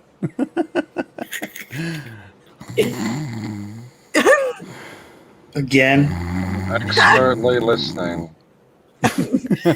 He was intensely listening, but no, I think this is really shitty. I don't know. I don't know what else could be said about this. It's agitating. So let's go on to the next subject that probably won't agitate me. Oh wait, what an agitating night tonight. It'll be positive. It'll be positive. Britney Spears conservatorship explained. Oh my. Oh, come on. We get a free Bill Cosby without us asking. But we can't get a free Britney. No. This is wrong. Oops, I did it again. Yeah. Really? This is disgusting, and this is where I am really pulling for her and Britney. If you're out there, Zod's here for you. I'm here. He's pimping himself. Yeah. Yeah, she's listening to this live stream. Hey, if K-Dog has a chance, anybody in this fucking world has a shot. Okay? The fuck is K-Dog? Underline. That was his rap name. Yes. K-Dog. I listened to that album. I was probably one of the only people, and I'll tell you guys, it was out of morbid, very almost masochistic curiosity. I was probably the only person who ever listened to that fucking album. It was almost a form of self-harm. I don't approve. I don't approve. Squirrel, I sought help immediately because I realized. That's unacceptable. Trust me, man. I feel you, Zod. I'm masochistic like that as well. I'm like, oh God, I know I'm gonna hate this, but I gotta hear it. Inappropriate. I'll tell you someone we never regretted though, Milky. Milky. Oh yeah. My. He will live in our hearts forever. Britney Spears. There should be a day. I'm just saying. Britney Spears' private life has been on display ever since she burst onto the scene back in the late 90s and changed my whole entire life. Yes, that was editorialized with Baby One More Time. Actually, that song changed a lot of guys. It seems that every... Sorry. I know that's so true. It's so true. Okay, I'll let it go. Everybody On knows. so many levels. Yeah. When that song came out with the Catholic schoolgirl dress, and I mean, you know, being politically correct, not trying to justify, but come on, the whole hallway had, it was just, and then you had Genie in a bottle. It was an amazing time for pop. One of the times I loved pop. There were so many stars. Hashtag one of the times I love to pop. Okay. So Cherry K's spirit lives on. Indeed. It seems that every few months, new questions arise about the Conservatorship. Thank you. I was waiting to see if he would get it, but that was, see, he cares. He loves you so much, Zod. Indeed. He does. Thank you, Gary. Oh, no worries. You just go ahead and rest, Papa Bear. No worries. I got I'm you listening back. to this bullshit. The pop icon has been under since 2008, initially with her father, Jamie Spears, in charge. With some fans starting a hashtag Free Britney campaign. But what exactly does a conservatorship mean? Bam, you got it. Boom, nailed it. Drop the mic for the night. And what does the Spears family have to say about it? Let's break it down. Yeah, I went there. So, really, according to the oh god, this is gonna fuck with me all night, isn't it? According to the judicial branch of California's official website, a conservatorship is a court case where the judge appoints a responsible person or organization called the conservator to take care of an adult or another adult called the... Why are you fucking with me tonight? Sound it out. Conservatee. I swear they're making shit up to fuck with me at this point. They're not making that up. Justin, they're making it up. You're in the fandom zone. These words are made up. Okay, then half the English language is made up. Yes, I'm Kandorian. Indubitably. Who cannot... You're what? Kandorian, that is... Now you're making up races? Okay, what the fuck is... No, that's the race of the Kryptonians. Shut the fuck up. God, Hey, it's 2021. He's allowed to identify as that. I can identify as a Kandorian, and as a matter of fact, I'm feeling very prosecuted right now, sir. Persecuted, not prosecuted. We can't. Unfortunately, we can't legally do that to you at this time. As much as we want to, we cannot. So. Oh no. Margot says all words are made up. I agree, Margot. Try to read the article. Just try. We cannot care for himself or herself or manage his or her own finances. And this is where, to me, this whole system should not apply to younger adults, because this is a very, as we see by Miss Britney Spears, a morally gray kind of thing to enact. I think this feels to me something you would do with either someone with really bad psychological problems, and I mean like bipolar, shit like that, not a mental break because the media has fucked with you every single chance they've gotten, and your family are a bunch of greedy fucks. This all seems very weird to me, Squirrel. Very weird. Does it make sense how this was obtained? In February 2008, Britney Spears was put under a temporary psychiatric hold in Los Angeles, where she was treated at a UCLA facility. Following those measures, her father and an attorney were granted a temporary, then permanent, in October 2008 conservatorship over her assets, estate, and business affairs. Why does this all seem weird to me? It's ridiculous. It is. It's somebody. This Her dad's just wanting to take control of the money so he can use it for his own Bingo. damn. this You know what I'm saying? this- Like who decides that you can't control your finances? It's your money. You do what the hell you want to with it. Let me put it in perspective. You know okay? who When you look decides? oh, Your go ahead, Pete. cunt of an ex-wife. Indeed.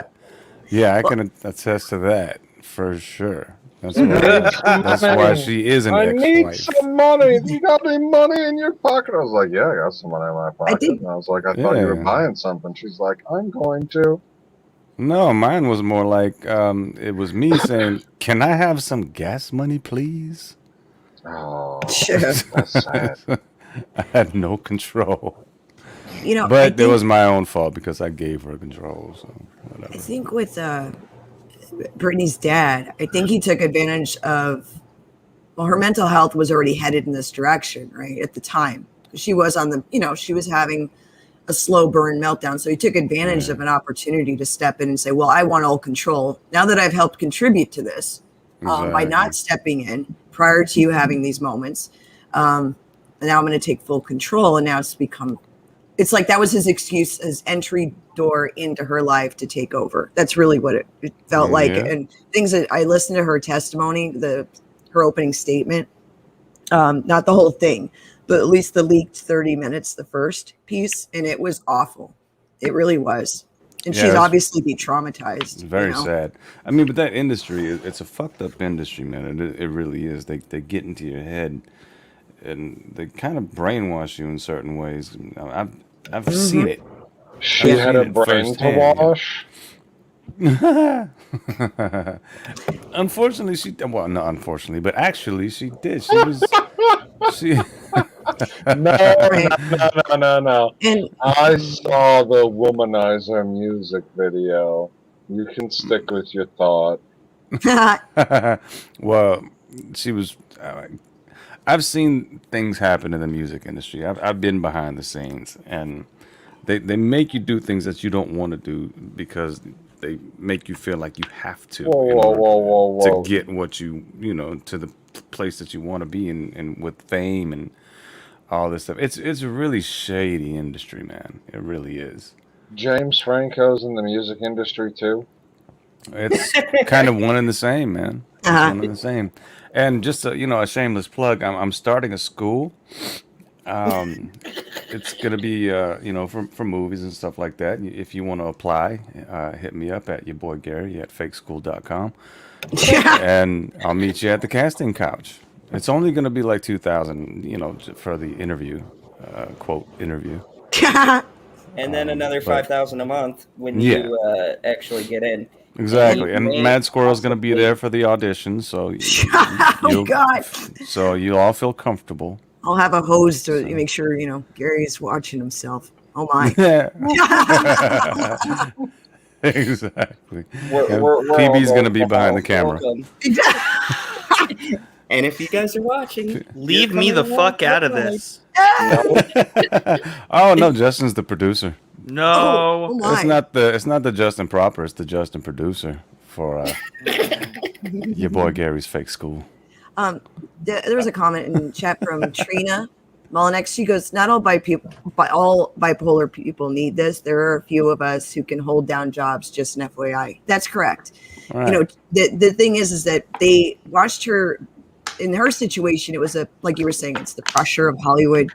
It's the way that they control your moves. I mean, there's a lot more involved behind the scenes that most people know about, and they were letting her self-destruct on purpose so they could sweep in, right, and do what they've done. But I know people who are, devious. I know people that are bipolar, and they're functioning people. You know what I mean? It's not like, on this. That's why I'm confused That's about the this, part and yeah. I wanted to apologize if I threw that out there willy-nilly, but I am legitimately ignorant in this, and the wording confuses me because in my mind, the first thing I jumped to was an older person, right? Someone who can't really take care of themselves, and they may do reckless things with their money. You know what I mean? Like, that's what it seems, not a young adult who, could take, like, she was taking care of herself. Sure, she made some poor decisions, but there was a point when she was at Vegas and she was with her kids and stuff like that. How do we jump from that to this? What the hell happened in between is what I'm questioning. How do you go from this, she looked like she was adjusting, making a comeback, to all of a sudden this happened? My whole point to this, folks, is it's very suspicious. It's very fucking suspicious. The whole thing stinks. It really does. The fact that they had put her on lithium. Exactly. They were drugging the hell out of her, man. Yeah, when she was performing in Vegas, they put her on lithium to kind of subdue her. Lithium is she a battery now? Oh, exactly. They're like, here, just go. Crazy. And I'm like, and it works the opposite of a battery, so it's just incredible. Like, I'm sorry. When I listened to her speak, you could hear the amount of trauma that she had been through. She was trying to stay focused, but obviously all of this is just years and years of being kind of like forced into silence. And then the way that the public is, as far as like PR, paparazzi, her family have treated her is unbelievable. They demonized her. I've heard rumors about her family, and not just the father. There's a lot of it's not good. It's oh boy. In August 2020, people obtained a new court documents that show Britney is strongly opposed to Jamie's returning as conservator, and instead strongly prefers that oh God, Montgomery. Montgomery. There we go. Not bad. Now let's try another. Wait, let's not test it. Never mind. Wait a minute. We are now at a point where the what? That Montgomery continue in the role. We are now at the point where the conservatorship must be changed substantially in order to reflect the major changes in current lifestyle and her stated wishes. Britney's, here we go, court-appointed attorney Samuel D. Ingham III says in the filing, according to the outlet, as of November 4 that year, Britney filed an official motion to permanently remove her father as a co-conservator of her estate. Per Us Weekly, her Jesus Christ. So this is what it feels like.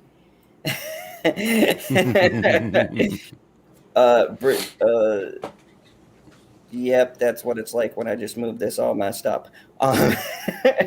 This is so cute, man. It's like we're all like teachers' assistants trying to listen to you learn how to read for the first time. Oh, yeah. James. Shout out to Franco and his school that did not land me a role. Her lawyer reportedly requested that Bessemer Trust Company be the sole conservator moving forward. It is now obvious that any effort to create a viable working relationship and among Britney, Bessemer Trust, and James would be doomed to failure without the added stress of litigating Britney's objections to the account. Her lawyer reportedly wrote in the court document on November 10th. The judge denied Britney's request to remove her father from conservatorship. That's the subject of another discussion down the road. Los Angeles. God damn it. Man, I'm just curious as to why. Los Angeles Superior Court Judge Penny, there we go. That's what I'm going to say. Said, according to CBS. Brenda Penny? according to CBS, Samuel. That was Brenda was too hard for you to pronounce? It's 2 a.m. 3 for you. Said the singer. But Brenda is too hard for you. I don't believe this shit. Dude, it's Has 6 told- fucking letters. Oh, you have a new member, Nico Blue. Hey, Nico. Hey, Welcome to the Nico. launch zone. Appreciate it. Hey, Welcome. Nico. Welcome to the Zed family. Oh, 30 likes. Nico. Yeah, Nico is the OG. He is. Nico has been like with us since the beginning. When the channel was first only a tiny dream, with us all talking to each other. That's awesome, man. Yeah. But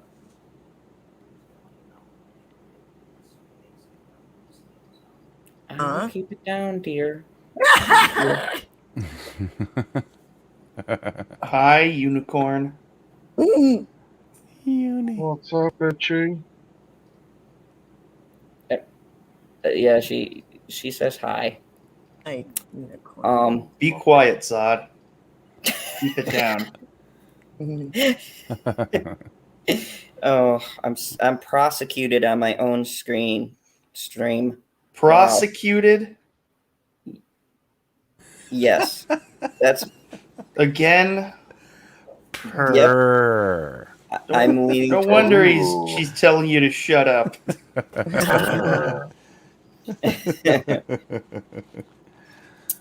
Okay, so the whole Free Britney thing, man. Do I want to read all this? Okay, so hashtag Free Britney. There is a certain segment of the internet that's become convinced Britney is sending secret messages to fans asking for help. It really gained steam back in 2019, but seemed to pop back again every few months, especially when Brit is active on social media. The gist is that fans think Britney wants out of the conservatorship, and they've stated a movement, hashtag Free Britney, to support her. For a really deep dive into the movement, click here. I'm not gonna do that. There you go. Info. Did he really call her Brit on a article? Yep, they did. Well, they did. Are you friends? Yeah, my girl Brit. Yeah. me and my homegirl Brit. Hey, hashtag Free Brit. Yeah, and I really feel bad for her though, man. It's a sad story, it truly is. And like I said, man, the music industry is monstrous. I'm not trying to, pat myself on the back or anything, but I was in it for a little while when I was in Atlanta, because I do the music thing too. Mm-hmm. And I was signed to a production company with Deron Jones from 112, and I've seen all the shit that goes on behind the scenes. That's why I was just like, nah, I don't want to be an artist. I'll just maybe write some songs, sell them. Right. The long story short here is that I think this is really interesting. This is for you, Squirrel. Oh, Ancient One says, big super chat. A colossal sized bag of premium acorns and nuts for Mad Squirrel, her husband, Calm Squirrel, her son, Eldest Squirrel, and the little squirrel, so that they won't have to rattle the tree. Thank you, Ancient One. I always appreciate premium nuts. That's funny. 10-10. Love that. She always appreciates premium nuts. That's another Cherry K hashtag right there. Yeah. This is. Let me go to this one. Britney had a burnout. Since then, her income has been managed by her greedy, tyrannical father. I would have another burnout knowing my own dad is using me like a slave. Mm-hmm. There's messages in some of these songs that these artists write. That "Slave for You" song wasn't just a coincidence. And here's the thing too.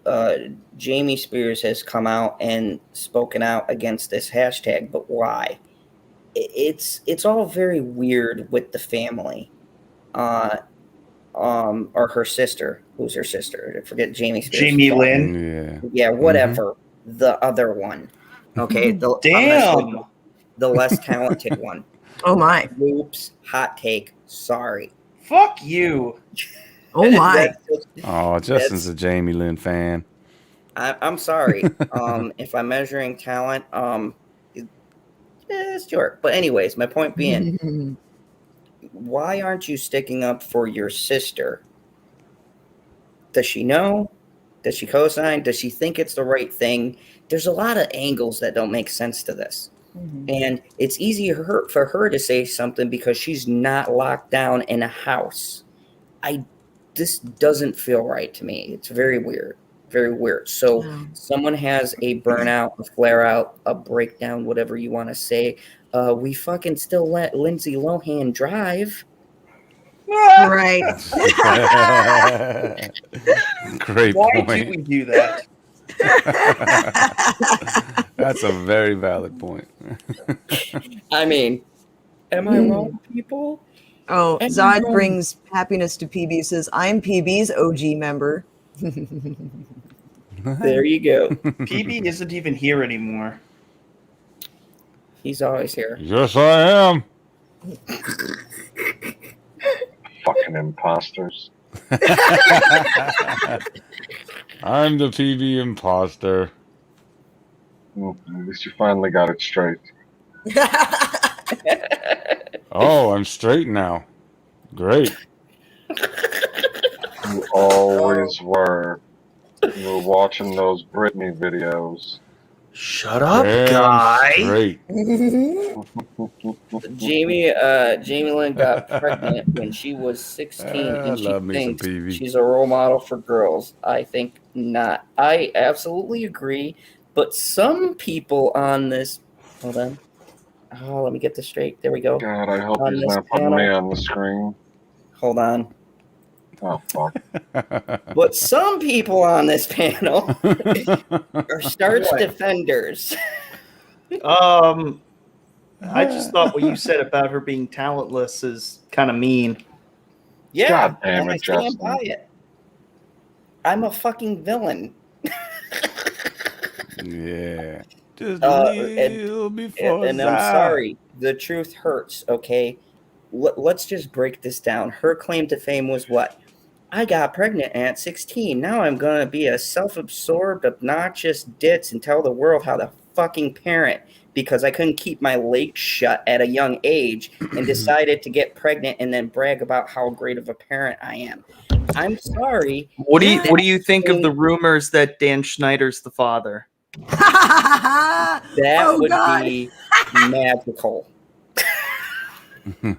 So that I mean- you're okay with, but everything else that we talked about, No, that's not I'm okay. not. That person is horrible too. It's horrible, but that still doesn't give you a right to come out and be uppity. And then you have the nerve to come out and say, oh, I don't get why everyone's defended someone basically being, I'm going to just come out and say this hot take held against their will at this point.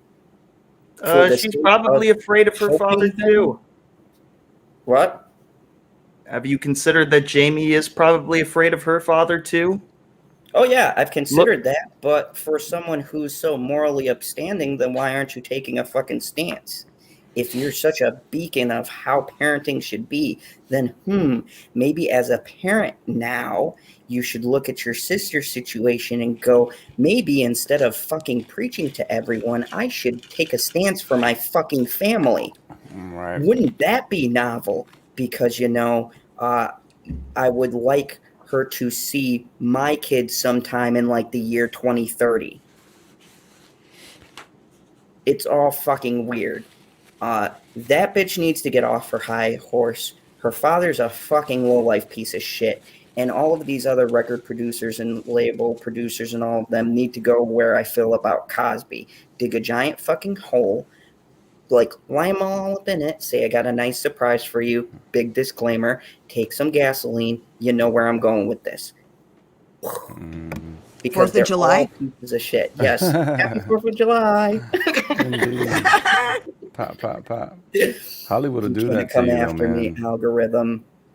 You know what they say, man? Money just enhances the type of person you really are. Thank you, Margot. Thank you. Beautiful. This is my point. People who live in glass houses shouldn't throw stones. The very old lesson nobody seems to get. Hello, Bianca. Zombie. Clara, Hi, hey, Bianca. didn't their father attack one of the Britney? Yes. Yes, that is out there. That is out there. But see, this is what baffles me. Then why would your sister try to squash people who care about you and are trying to help you? And look, there's probably some trauma here. She's the younger sister, right? So there's probably some effed up trauma we don't know about. But you coming out and being self-righteous about how great you are doesn't really endear me to your cause. Sorry. And the fact that you're not helping your sister out, I don't care. If something was happening with my brother, I would be there for him because that's we're family. That should, and you know what? The father's going to be fucking gone, but but the girls, they're still going to be here. And people remember that shit. You know, I think people remember when they're fucking held hostage. Leaves an impression. Janie has a very valid point here. She goes, I don't think we should be flinging shit at the family dynamics outside freeing Britney from her parents. You'll never know what they've been through as kids. And you know what? There's likely a cycle of abuse that's gone on in the family, and God only knows if you don't know like this mental state of the parents either.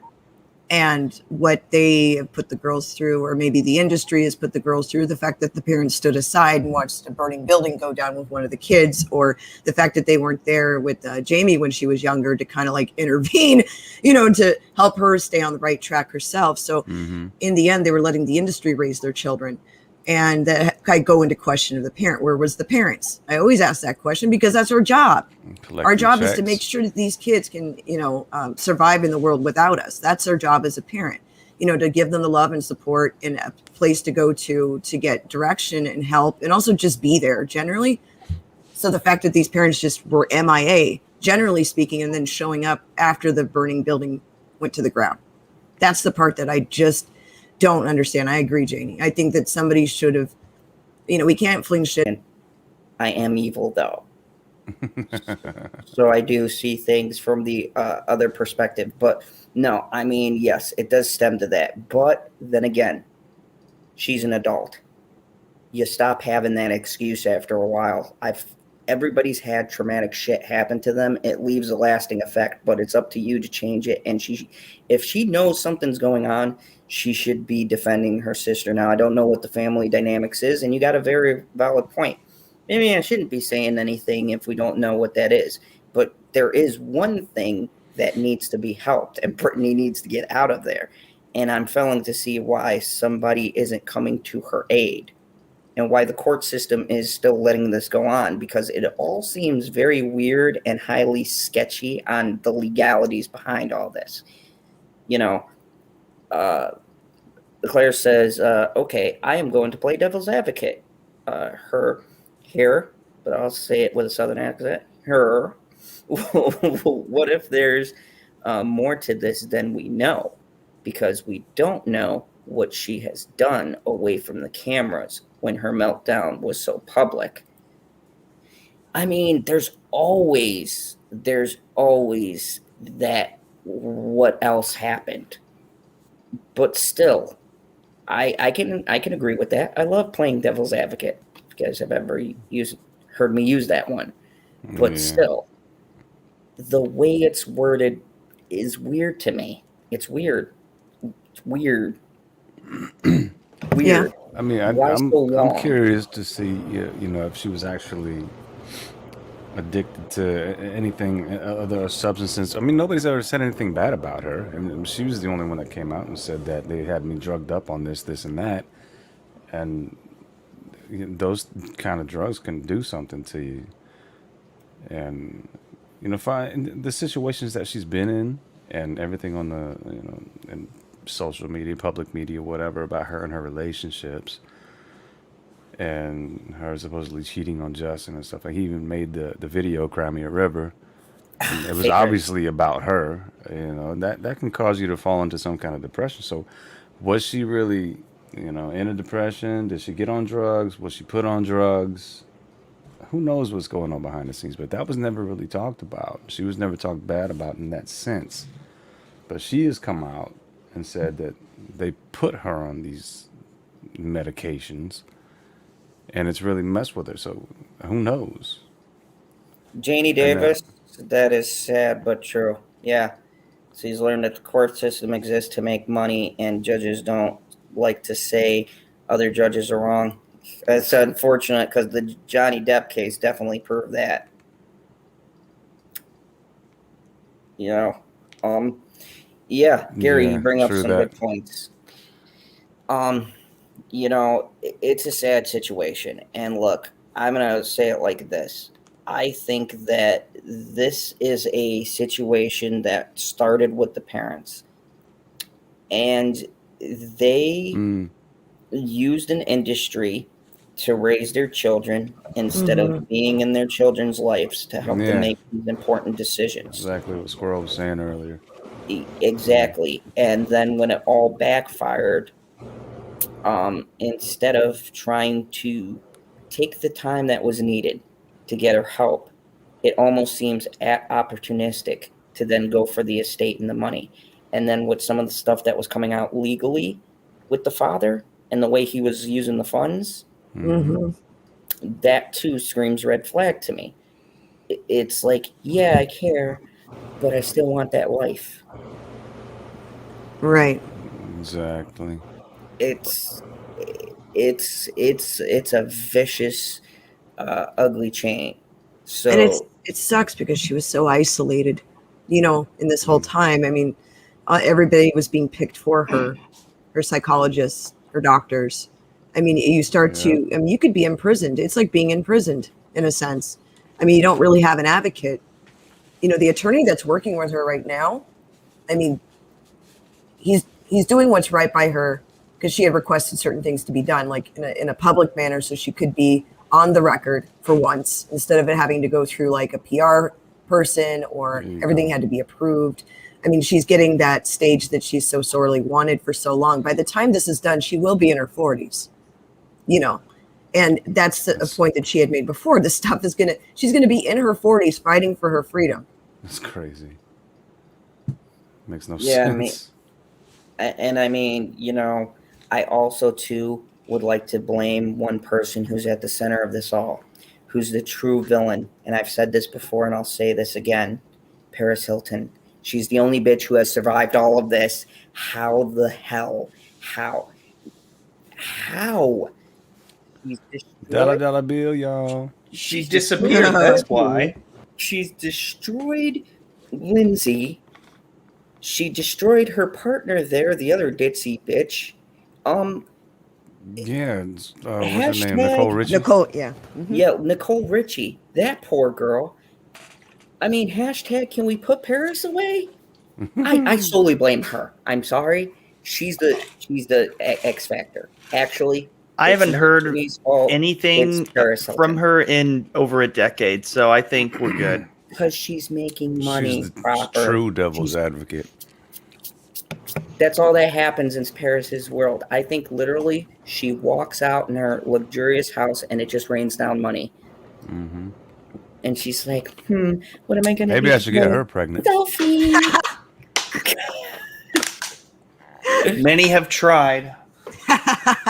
I'm not going to attempt that arena because I'll be the first to admit if Paris even got a whiff, she would be like, who's this fuckzad? First I'm going to seduce him and then I'm going to destroy him. Well, why do you have to seduce him? Don't ask questions. It's part of my 2-step process. Nah, man. I wouldn't touch her with a homeless man's penis. I wouldn't touch her with anything of this world. This coming from Krypton. I would not call one of my people down who might still be alive in the Phantom Zone as an experiment to tackle that. Yeah, man. I wouldn't touch it with kryptonite. That's a waste of kryptonite. Yeah. I could be using that on Kal-El. J.D. Davis says, Paris Hilton has hardly had a life free of pain and suffering, though Britney doesn't believe her about it. I mean, that's a stream for another day. There's so much stuff I've got about that, but it's the world. It's the world they live in, and for me, I think Britney got the fame too quickly, too young, without having a little bit more guidance, and it messed her up, and it's a sad thing. And I really do, on a serious note, I really do feel bad for her. I really do, because honestly, I was like pulling for every comeback she made. No joke, real deal. I was like, yeah, Britney's back, and then disappointment, and then again, and then I'm like, Britney's back again. I mean, who didn't love Britney back in the day, man? She was like an excellent performer, and she did all the choreography herself. You know that, right? Yeah. I mean, Janie, that is terrible. It is terrible. Very talented. I don't know. It's sad. All of this is sad to me. It feels bad looking in and watching this. But these figures have all in some way either had external forces or themselves contribute to their downfall. They've made poor choices. For Paris, I 1,000% believe it's a lot of her own poor choices as well that led her to her situations. Britney, I believe it's external. There's external factors and things that she wasn't ready to tackle and handle. But even her sister, right, who had stuff happen even younger, and who knows how well adjusted she is. Once again, we only see the camera facade. We don't see the behind the scenes of what's really going on, right? And, but we can all still agree Bill Cosby should still be in jail. I think we can all solidly agree on that. Eating his Jello pudding pops. Hashtag lock up the Jello pudding. That's going to be my new hashtag. There you go. It's sad. And a lot of these too, Janie, a lot of these people do come from like Disney, Nickelodeon. I've been highlighting this. There's a trend here. Honestly, I have a problem with the child actor thing in general. How many child actors can we all name that actually become well-adjusted? They all have some shit happen to them. The very concept of child acting, I feel, breeds this kind of thing. So it's a broken-ass system. And speaking of a broken-ass system, I'm going to end tonight with the most frustrating thing, because I just want to be pissed off, apparently. Really quick, I apologize. KH actually just dropped a link for a Paris Hilton documentary that's on YouTube. So I want to check it out. I'm going to see what it's about. She said it's pretty good. So anyway, just a heads up. KH, I will check that out, because you all give me some pretty reliable info, and I do appreciate it. And hey, I appreciate the opinions in the back and forth, because like I said, it's always good. I might have a very straightforward way of thinking and a linear thing, but just because I see something one way doesn't mean I'm opposed to seeing all different sides. I think you can't grow and you can't learn things if you only see everything dogmatically and from one point of view. It's just I do have strong opinions about things, but I do agree, though. I've learned one thing. Everything's not black and white, shades of gray. There's always this giant gray area. No one likes to acknowledge it, but it exists. And it's in between there. Like, there are certain things that are black and white, explorative and stuff like that. But when it comes to celebrities and these people, there seems to be this large margin of gray, especially with things like Britney, Paris, all of these stars. There's this gray area we don't know about, or we probably don't hear about until 20, 30 years later. And you're like, holy crap, all of this happened? When? They seem happy and well-adjusted. And speaking of happy and well-adjusted, yay, new aliens. Guess what they're going to do? The upcoming show is going to focus on aliens, but it's going to, instead of deal with space marines and all of that. It's going to be focused on the underclass facing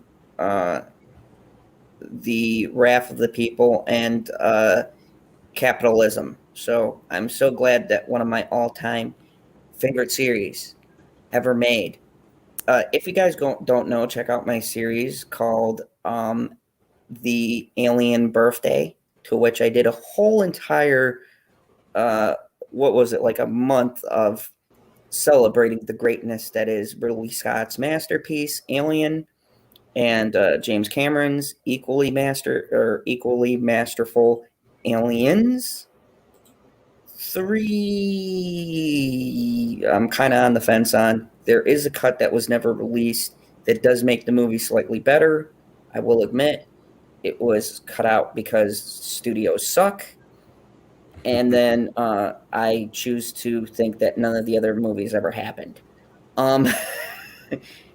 Maybe Aliens versus Predator Requiem, but beyond that, I don't acknowledge the rest of the series. It's ridiculous. Anyways, Eat the Rich. That's not a bad premise for the new iteration of Alien, but most of the time the series is about hyper-predatory extraterrestrials, has focused on working-class hero Ridley Scott's 1979 original focused on cosmic merchant marines who discover a wreckage with deadly cargo aboard, while James Cameron's 1986 sequel, Aliens, was about actual marines who rescue mission turns into an operation to capture the fiends. Whether it's David Fincher's Prison Colony, which, by the way, David Fincher is an awesome director. And if you guys don't know a little bit of history about this, I'm going to nerd out for a second. David Fincher's Alien 3 was not the original cut, and the studio actually fired him in the middle of the movie and changed the latter half of the film. So everything you see in Alien 3 and you're thinking it doesn't make sense, it's because the studio actually changed the film. Chris Struckman did a great Why Alien 3 is Misunderstood video. And yeah, there was a lot of studio interference. That's why 20th Century doesn't exist anymore. Whether it's David Fincher's Prison Colony in the third film or the Mercenaries of 97's fourth movie, which I choose to forget ever existed, it's always the workers and underclass facing the acidic wrath. There you go. Atta boy. Sorry. Now, here's where I am torn. And I will give you my thoughts after this, because there's a lot of bullshit they're using my franchise for. But I know this person making it, so I'll give my thoughts on this. Maybe there's a capitalism metaphor inherent to the series. No, there isn't. No, there isn't. When they made this series, it wasn't this big thought-provoking thing. It was, no one can hear you scream in space. That's the fucking tagline. It doesn't say, no one can hear you scream in space if you're part of the underprivileged. It's, no one can hear you scream in space. Bam, that's it. We did not need to know anybody's social standing. Ripley is one of the greatest female protagonists of all time. I will fight anyone for that. Sigourney Weaver is masterful in that role. And not only in that, but she cemented herself as one of the greatest action females of that era, and even this era. This fame led her not only to that film, but Ghostbusters and everything else that she's done. Yep. Are you telling me they're trying to go woke with aliens, man? Please say it ain't so. Now, a new FX TV series based on the franchise in the works with Fargo showrunner Noah Hawley, which, to be fair, and this is where I'm kind of hoping this is just Vanity Fair's horrible take because of what they just said the first films mean, which they're totally and completely wrong. Noah is Fargo is a very great show. and he does have social commentary. But to be fair, the social commentary never takes away from the story. I've seen every season of Fargo. I thoroughly enjoyed them. Yes, there is some glaring statements, especially the newest seasons, but he hires the best actors for the job and does amazing script writing. So we can land 50-50 on this. Who says it's about time the facehuggers and xenomorphs sank their teeth into white-collar executives who have been responsible for sending many of their employees to their doom. Now, how I read this is, God, I hope that I'm correct about this, is if you guys follow the Alien franchise, a lot of the time there is something to be said. The people who are sent out on the missions are, yes, like crackers. They're kind of like the middle class, right? The blue collar worker. They aren't the execs. And the execs, in a sense, have played around with this very dangerous species, but there's never been any consequence. Now, if we were exploring something like that, it could be interesting. Like they bring them to whatever planet they're going to be on, thinking they can control it, and it turns on the corporation. I'm fine with that. Because it's always been part of the canon, like this idea that these people who are in charge can weaponize everything. I think that's a cool concept.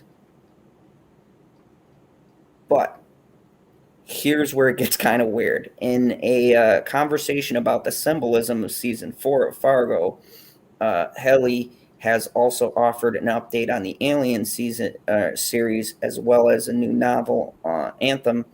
The show, however, will have to wait a little while since the crush of new productions after the pandemic has consumed all of Hollywood's resources. How appropriate. So this talks about season 5, which, yes, it is in the works. He talks about his process. Is there anything that you can share? Is it part of the Ripley story? He says it's not Ripley's story, which, again, I'm fine. It's a self-contained story. She's one of the greatest characters of all time, and I think the story has been told pretty perfectly, and I do not want to mess with it. Now, that gives me hope. It's a story that's set on Earth also. The aliens' story are always trapped in prison, trapped in a spaceship. I thought it would be interesting to open it up a little bit so that the stakes of what happens if you can't contain it are more immediate.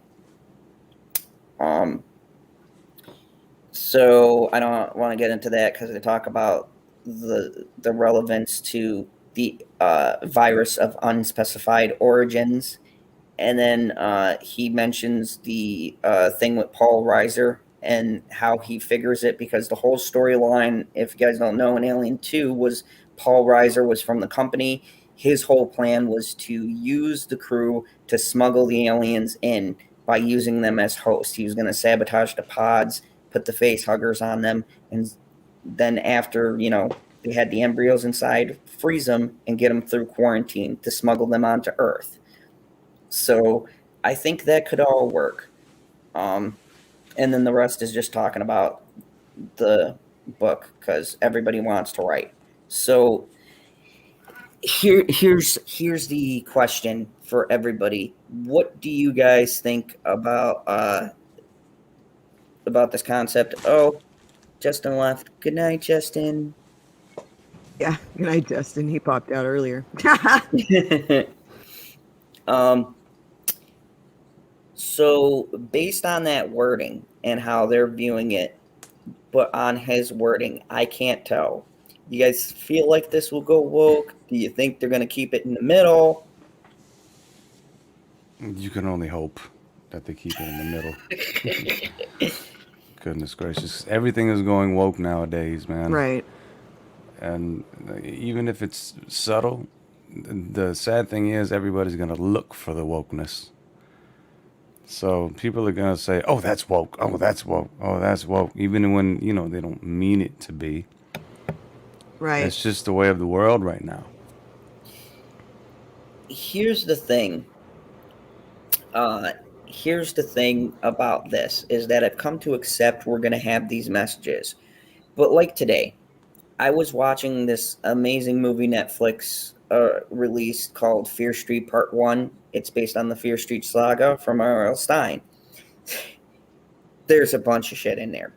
But I can feel R.L. Stine's influence on the story.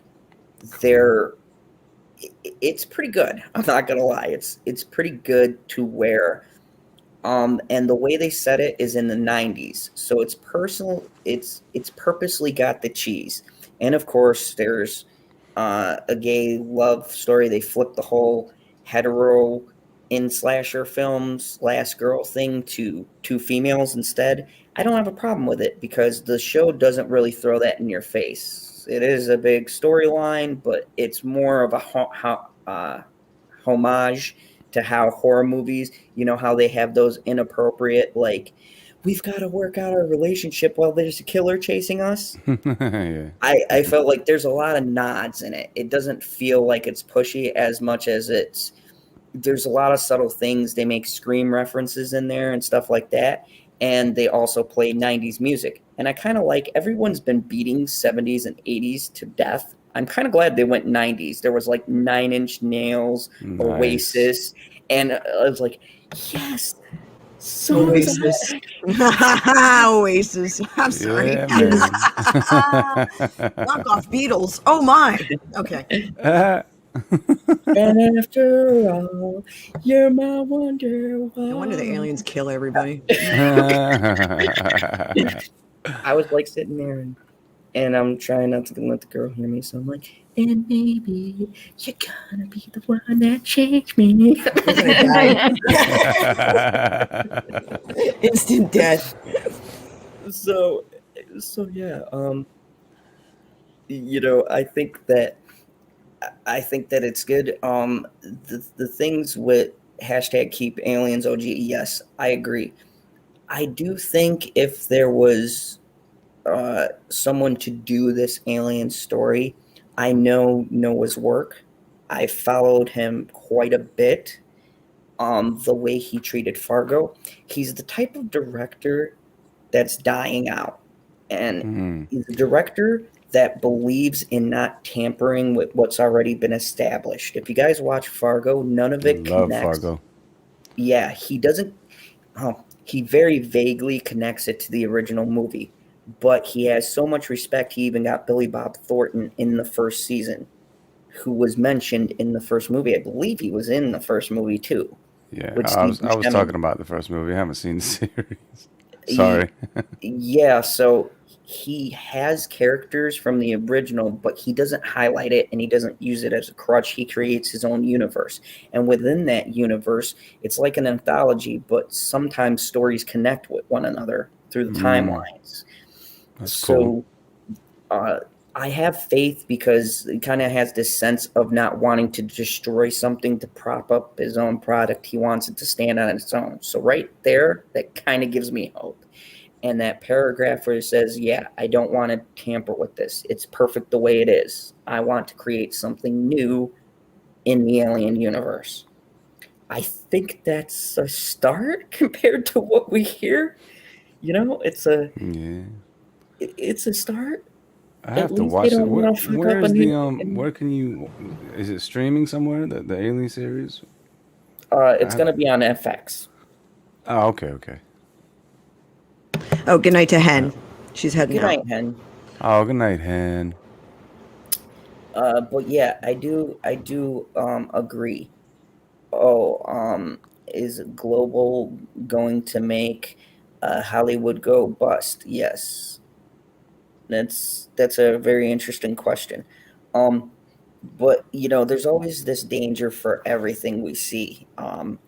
You know, I do think there's something to be said, and Squirrel, you know this. I don't like to be the one who jumps on something before it comes out and says it's woke. Right. I actually there were some reviews for Fear Street that I saw where they were saying, now this is only part 1. Oh, it's woke. And I said, no, context.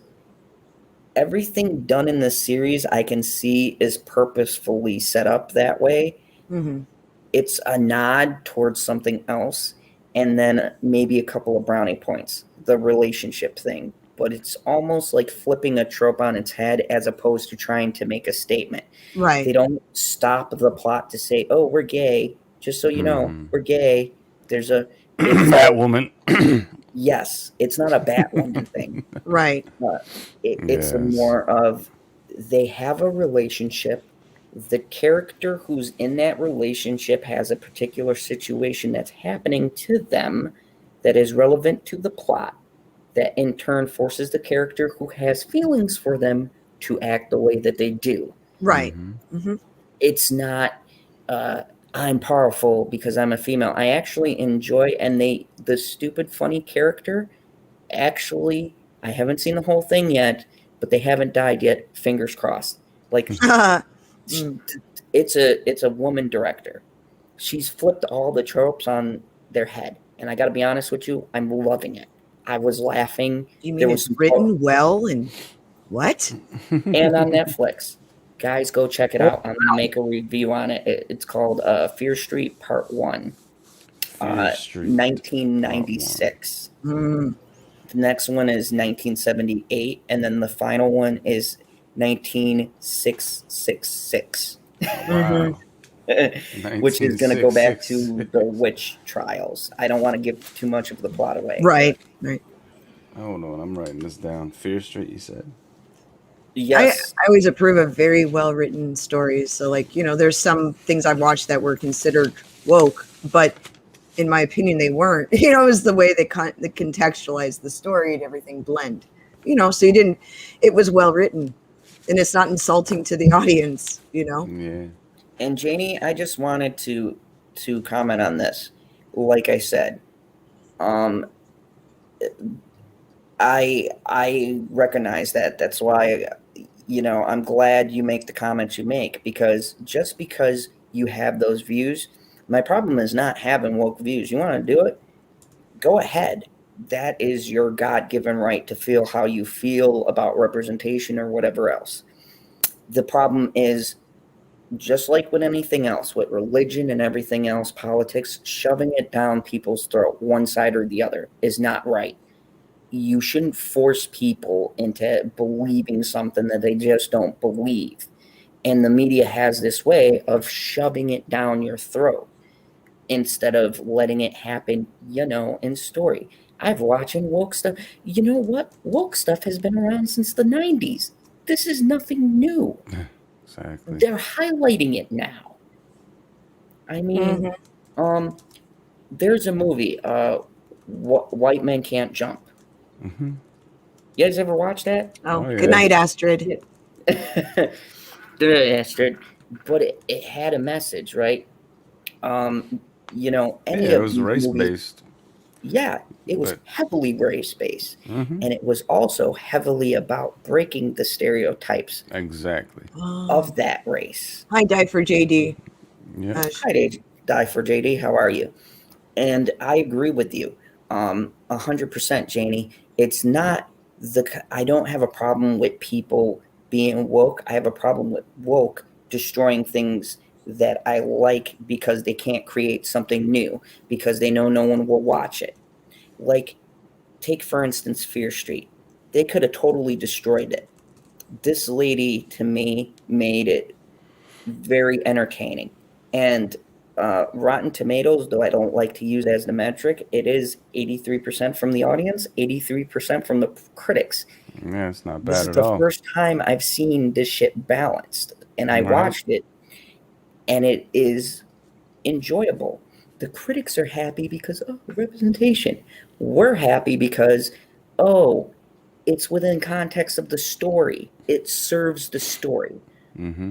That's the point. If you put in something, and I have to ask myself, where does this fit into your story? You're not serving the story. You're serving your own motivations and ambitions, and you're actually hurting the piece. Everything Batwoman does is solely for the message. It's never about the story. I will say this, and I can't believe I'm saying this, season 2 had so many chances to make great stories, and they dropped the ball for the sake of pushing a message. Yeah. They had so many chances where they could still get that jab, but have a great story. And instead, it was about, no, we need messaging. You don't need to have solely messaging to be able to make your point. You can have a good story that doesn't get dragged down by a political message. Yeah. Janie is correct. Watching old shows. Yep. Exactly. Exactly, Janie. 1,000%. That is why everybody. I went on a binge of watching shows that I missed out on, like Yellowstone. Apparently, great show. Who knew? I know. I gotta check that out, man. I was just... Oh! I've never seen Kevin Costner as a villain. Totally new to me. Really? Oh He's my! a villain in this one. Oh, I definitely gotta see now. He's like, yes and no. Yes, I know. Let's just say, if there's morally gray, he gladly steps into that black area very willingly. It's sounds like PB. If he's still alive over there. Oh no. Laura B made a very good point. She says what they call woke now was once called fake intellectual. I like that. That is good. That's great. True. Oh, I'm gonna steal that, Laura. I'm using that from now on. It's so true. Laura dropping wisdom. Are you woke? No, I'm fake intellectual. One thing. I'm not going to say what scene, but my favorite line in this show so far is there's a particular person, and they're like, "Fuck you! I told you everything," and this other person looks at him and goes, "Well, what should we do with him?" And the person who's the son of Kevin Costner says, "Let him hang." When you get to the scene and you see the context, it's one of the best shot, because he's my favorite. He's a former Navy SEAL who got a bunch of awards and things like that. But he's clearly tormented. A lot of things happen. It finally represents, and I'm just going to say this hot take, a culture that should be represented. The Native Americans. Hey, did we all forget about that struggle? They just took really back of the bus apparently, and I love it because the show shows how shitty those reservations are. And newsflash, I lived on a reservation for a bit.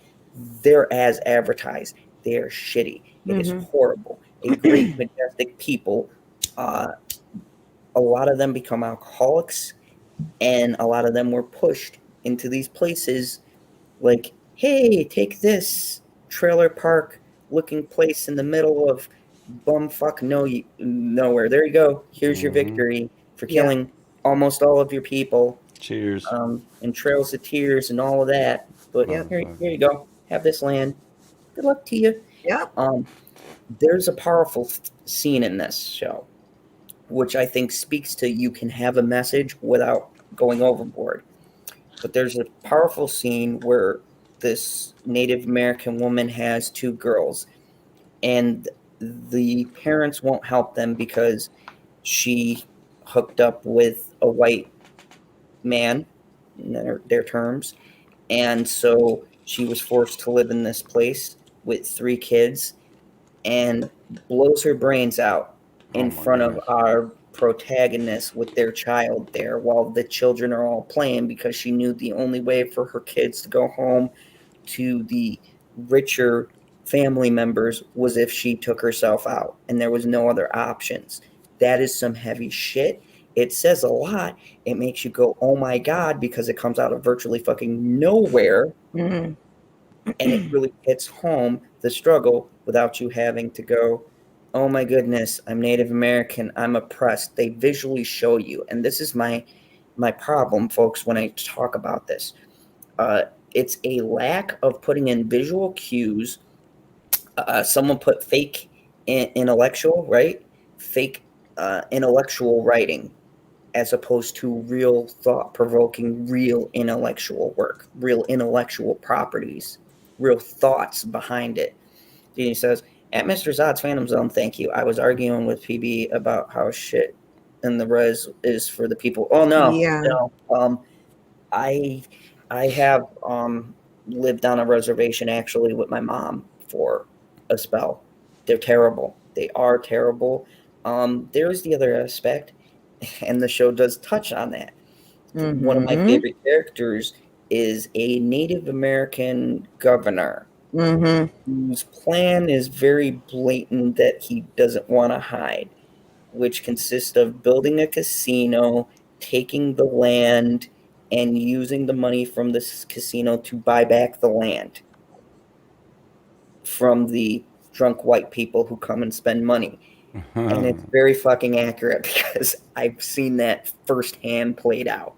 Literally, the Native Americans, they're not getting mad. They're not getting upset. Yeah. They're opening up casinos. It's a vicious, disgusting cycle. It really is. Yeah. I mean, that destroyed one side of my family and the other side hid during the Trail of Tears. So, I mean, it's like you see what the res living in quotes does. And it's terrible. It's bullshit. And I don't know. I'm going to let it go. But you know what I mean? I'm feeling you there. You know, I'm doing the whole eye thing right now. I'm like, yeah, I'm seeing you. and I think, too. You know, and I think that this is the stuff where I'm like, this is my issue. This is my issue with this. You want to talk about all these politically relevant shit? I don't see it getting better. No. The Native Americans all rolling on dubs. Are they making it rain? Don't you kind of owe this group of people? Yeah, exactly. Or what, we're just paying them as we go. Oh, no, there's a new struggle. So you guys take a back seat. Really? Are we at a point in society where shit takes a back seat for the next race? Is this really what diversity and inclusion means? Because if that's the case, then you can call me the most non-inclusive fucking person in the world. I don't want to be part of your fucking inclusion. To me, the word by definition inclusion should be inclusive to all races, genders, orientations. It doesn't say, oh, inclusion is just for this group because they're the most oppressed this week. But next week we're switching over here. This week on the inclusion. It's like the Inception. It does. It fucking feels like Inception. I really fucking feel like Leo. And I'm spinning the fucking top to see if that motherfucker is still spinning. It's still spinning. Between Amber, Cosby, and then I got this bullshit, I'm just like, I look at it like this. It's all the stuff that needs to be thrown out or moved aside to make room to deal with real things. Now, whatever that is, I don't know. I don't know if it'll be in a public arena or not, but there's a cycle. So I wonder what's next. Oh, thank you, Janie. I appreciate that. No, I appreciate you guys. I appreciate including you into this. To me, this is what inclusion should be. Look, you guys hear me and PB go at it. Me and Squirrel have difference of opinions. Me and Perp most certainly do. Perp, you son of a bitch. You'll never get me to co-sign on that fucking Lovecraft Country. It was terrible. It's trash, Perp. I know you can hear me. It fucking sucked. Okay? Don't resurrect it. You know I love you all the time. And I agree with everything you say. Okay, me and Gary know. Yeah. Yes. Gary, I bow before Zod. I kneel before Zod. Don't tell bitchy. But he knows.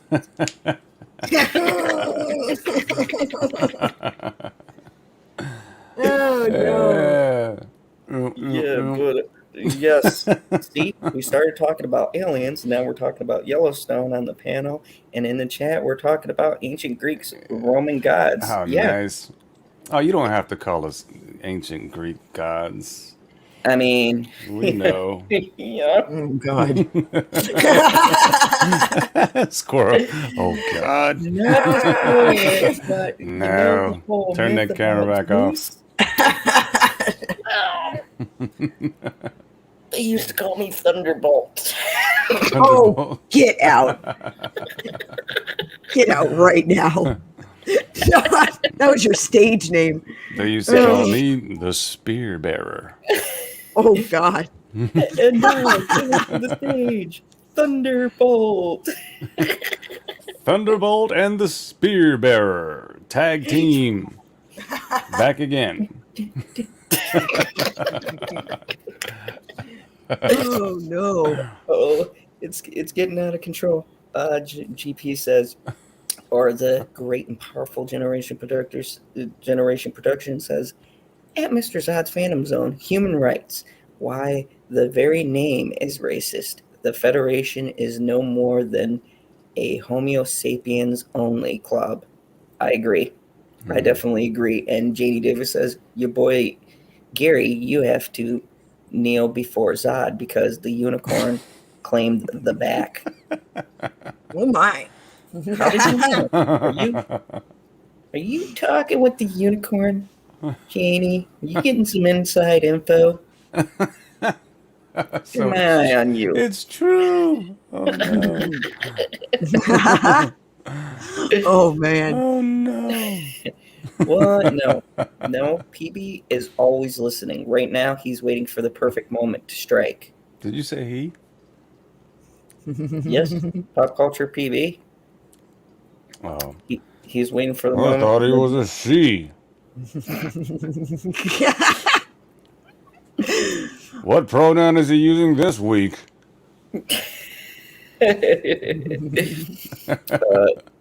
KK says, my inclusion is it's been a great stream, but I have to go. Zod, PB, Mad Squirrel, Gary, and everyone. Oh, Thank you, KK. Night. We appreciate you. Good night, Kay. A little sleepy time.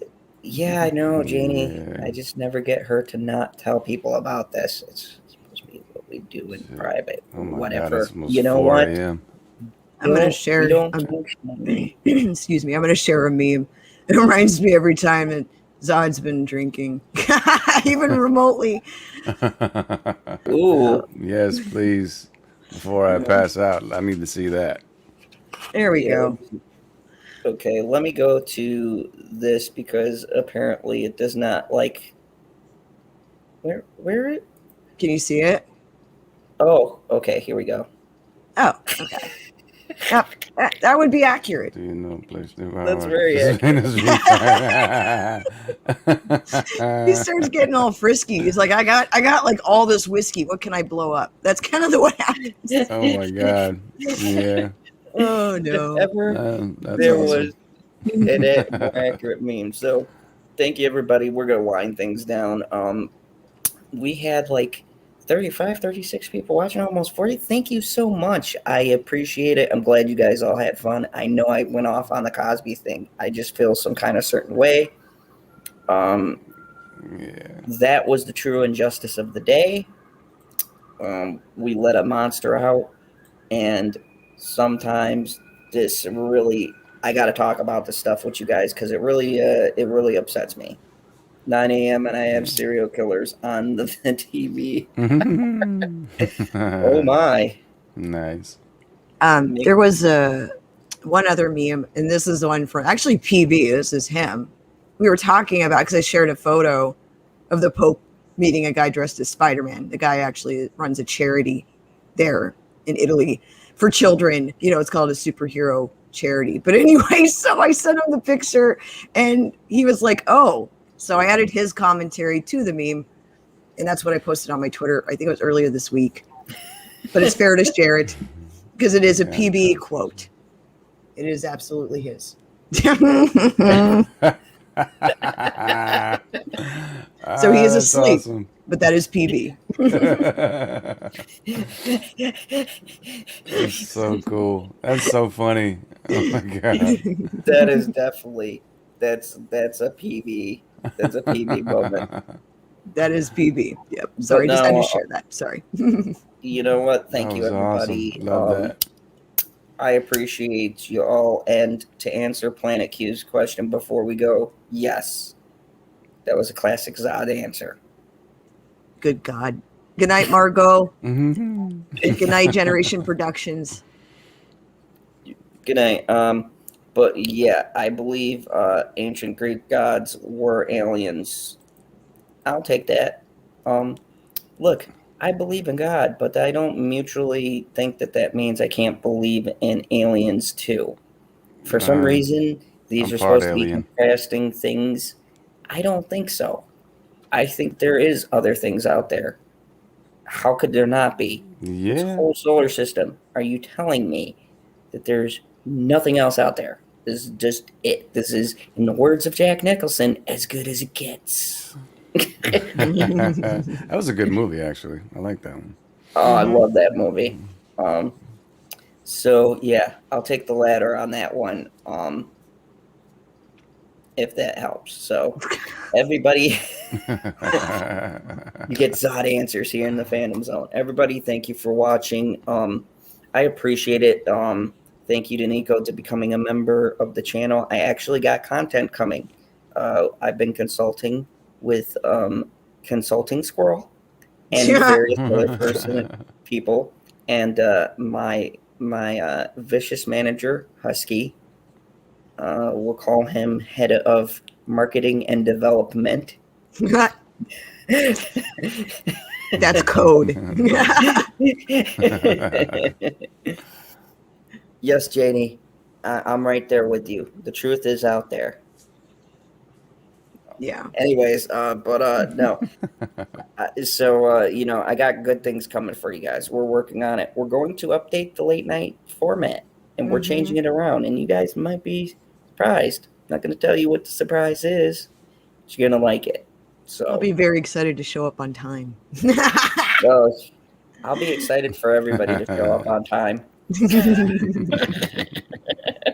It'd be, PB was on time, so he's in the PB verse right now. Yeah, he's PB. Yes, I am working on member stream. In case you guys have been wondering about that, I wanted to get enough people on the members stream to have a nice, good group of all of us to chat, and I'm going to be coming up with ideas.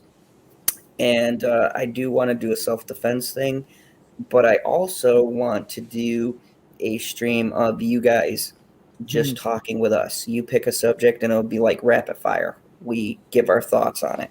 So that way you guys can bring all of these subjects you always have for us and just shoot them out to us. PB will love it. He agrees. You hear that? He's super excited. So make sure you get those ideas ready. As soon as I'm done hibernating, leave me alone, fuckface. Sorry, BB. He's probably leaning right now on the wall, passed out. Yep. Yep, exactly. Yes, Hen. That is the running theory. But so yeah, I wanted to make sure that when I started this member thing that I came up with good. Yeah, he is in the Stargate. He would appreciate that reference. I wanted to make sure before I kick this thing off and really dive into this that I give you guys something that's really good. So I want you guys to have a fun time. And thank you, everybody who's joined. Thank you, everybody who's subscribed. You all are beautiful people. Honestly, all of you are the reason that I am thinking about making this a full-time gig. That and I'm tired for working with people, dealing with 15-year-olds. Fuck them. They're all evil. Janie Davis says that, Mr. Zod's Phantom. So, can you do self-defense on the regular channel? Yes. I will. What I'll do is I will post some videos too that'll be on here that'll give you guys a chance, maybe a day or so to watch it, catch up, and then I'm going to move it over to the members channel. I may do a stream where I do the self-defense for one night, and then I'm going to move it for the members channel, but you guys know me, I'll put out the notifications and things like that. So that way, if you're not a member, you get a chance to see it, but there is going to be stuff exclusive for you guys, like our rapid fire questioning, just because I can't wait to have PB on a rapid fire panel, and I'm going to purposely make it for about 2-3 in the morning. We'll keep them on. Oh my God, this is crazy. Yeah, we'll keep them. I'm just glad I was able to catch one, man, because I usually fall asleep. And then, I knocked out early today. I even fell asleep on Keely when I was talking to her on the phone. And I woke up and I was like, oh, Zod's alive. Cool, I can catch it. So I'm just, I appreciate you having me on. You didn't have to invite me on, but. Yeah. Yes, Marvel, Thank you for I know. that, because this I was has been 15, fun. but I wasn't a little asshole. Hello, Debbie Dolly. All right. I'm going to check out, guys, but thank you. Oh, have a good night, Ari. All right, you guys have a great night. Zod, man, keep doing your thing. You will be able to do this full time. I know it. I can see it. I can sense it. You are the man. All right, and good night, PP. Good night, PP. It's like, did someone touch me when I was asleep? I know. All right, well, y'all take care, man. Thanks again, Zod. I appreciate it, man. It was fun. Very Good night, fun. Gary. No See you, Squirrel. Send love to Keely. Oh, indeed. Will do. All right, y'all take care. Bye. Bye. And now it's time to say goodnight, everybody. Thank you for watching. Remember, like, share, subscribe, do all the YouTube things. I'm actually getting in the algorithm now. Thank you for that. And yeah, we got more exciting stuff coming. Yeah. I do have plugs. I have plugs tonight. Oh, you have plugs? I have plugs. Yeah. I know. I'm going to be releasing some stuff this week. I'm going to finally be sitting down with Mega Jetty. We had some technical stuff, but now I got it all situated. But I'll be releasing a one-on-one with Mega Jetty hopefully by the end of the week. And then also I'm going to be doing some movie reviews with classic movie reviews with my sister from another Mr. Lady Perry. She's a newer lady, but she's graciously given me her time. So we're going to be going over classic films the next few weeks, which is my favorite thing to do. And then I'll also be sitting down with Big Rich this week. So because we're going to get into all the spooky stuff, like on our Glitch Paradox. We used to have a podcast and we moved it over to YouTube a little. We kind of have to be careful because, of course, I had to be careful because we don't want to get flagged or, because we talk all kinds of crazy, not getting all conspiratorial, but, up the lines of like Planet X, cool stuff like that. That's the next show we're going to be doing because we've always been into that off the cuff stuff. So, yeah, that's what's going out for the next couple of weeks. But yeah, good times, good oldies. Yeah. Hey, the co-host, the captain of the ship, the man who never falls asleep. You got anything for us tonight? He has a lot of content. Yeah. Well, where can we find that?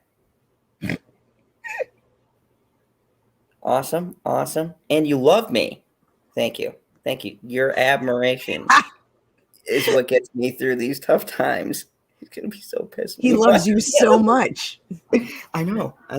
The silence really makes PB. I just want you to know. If I haven't told you before, I will tell you again. You complete me. Oh, that was sweet. Look at that.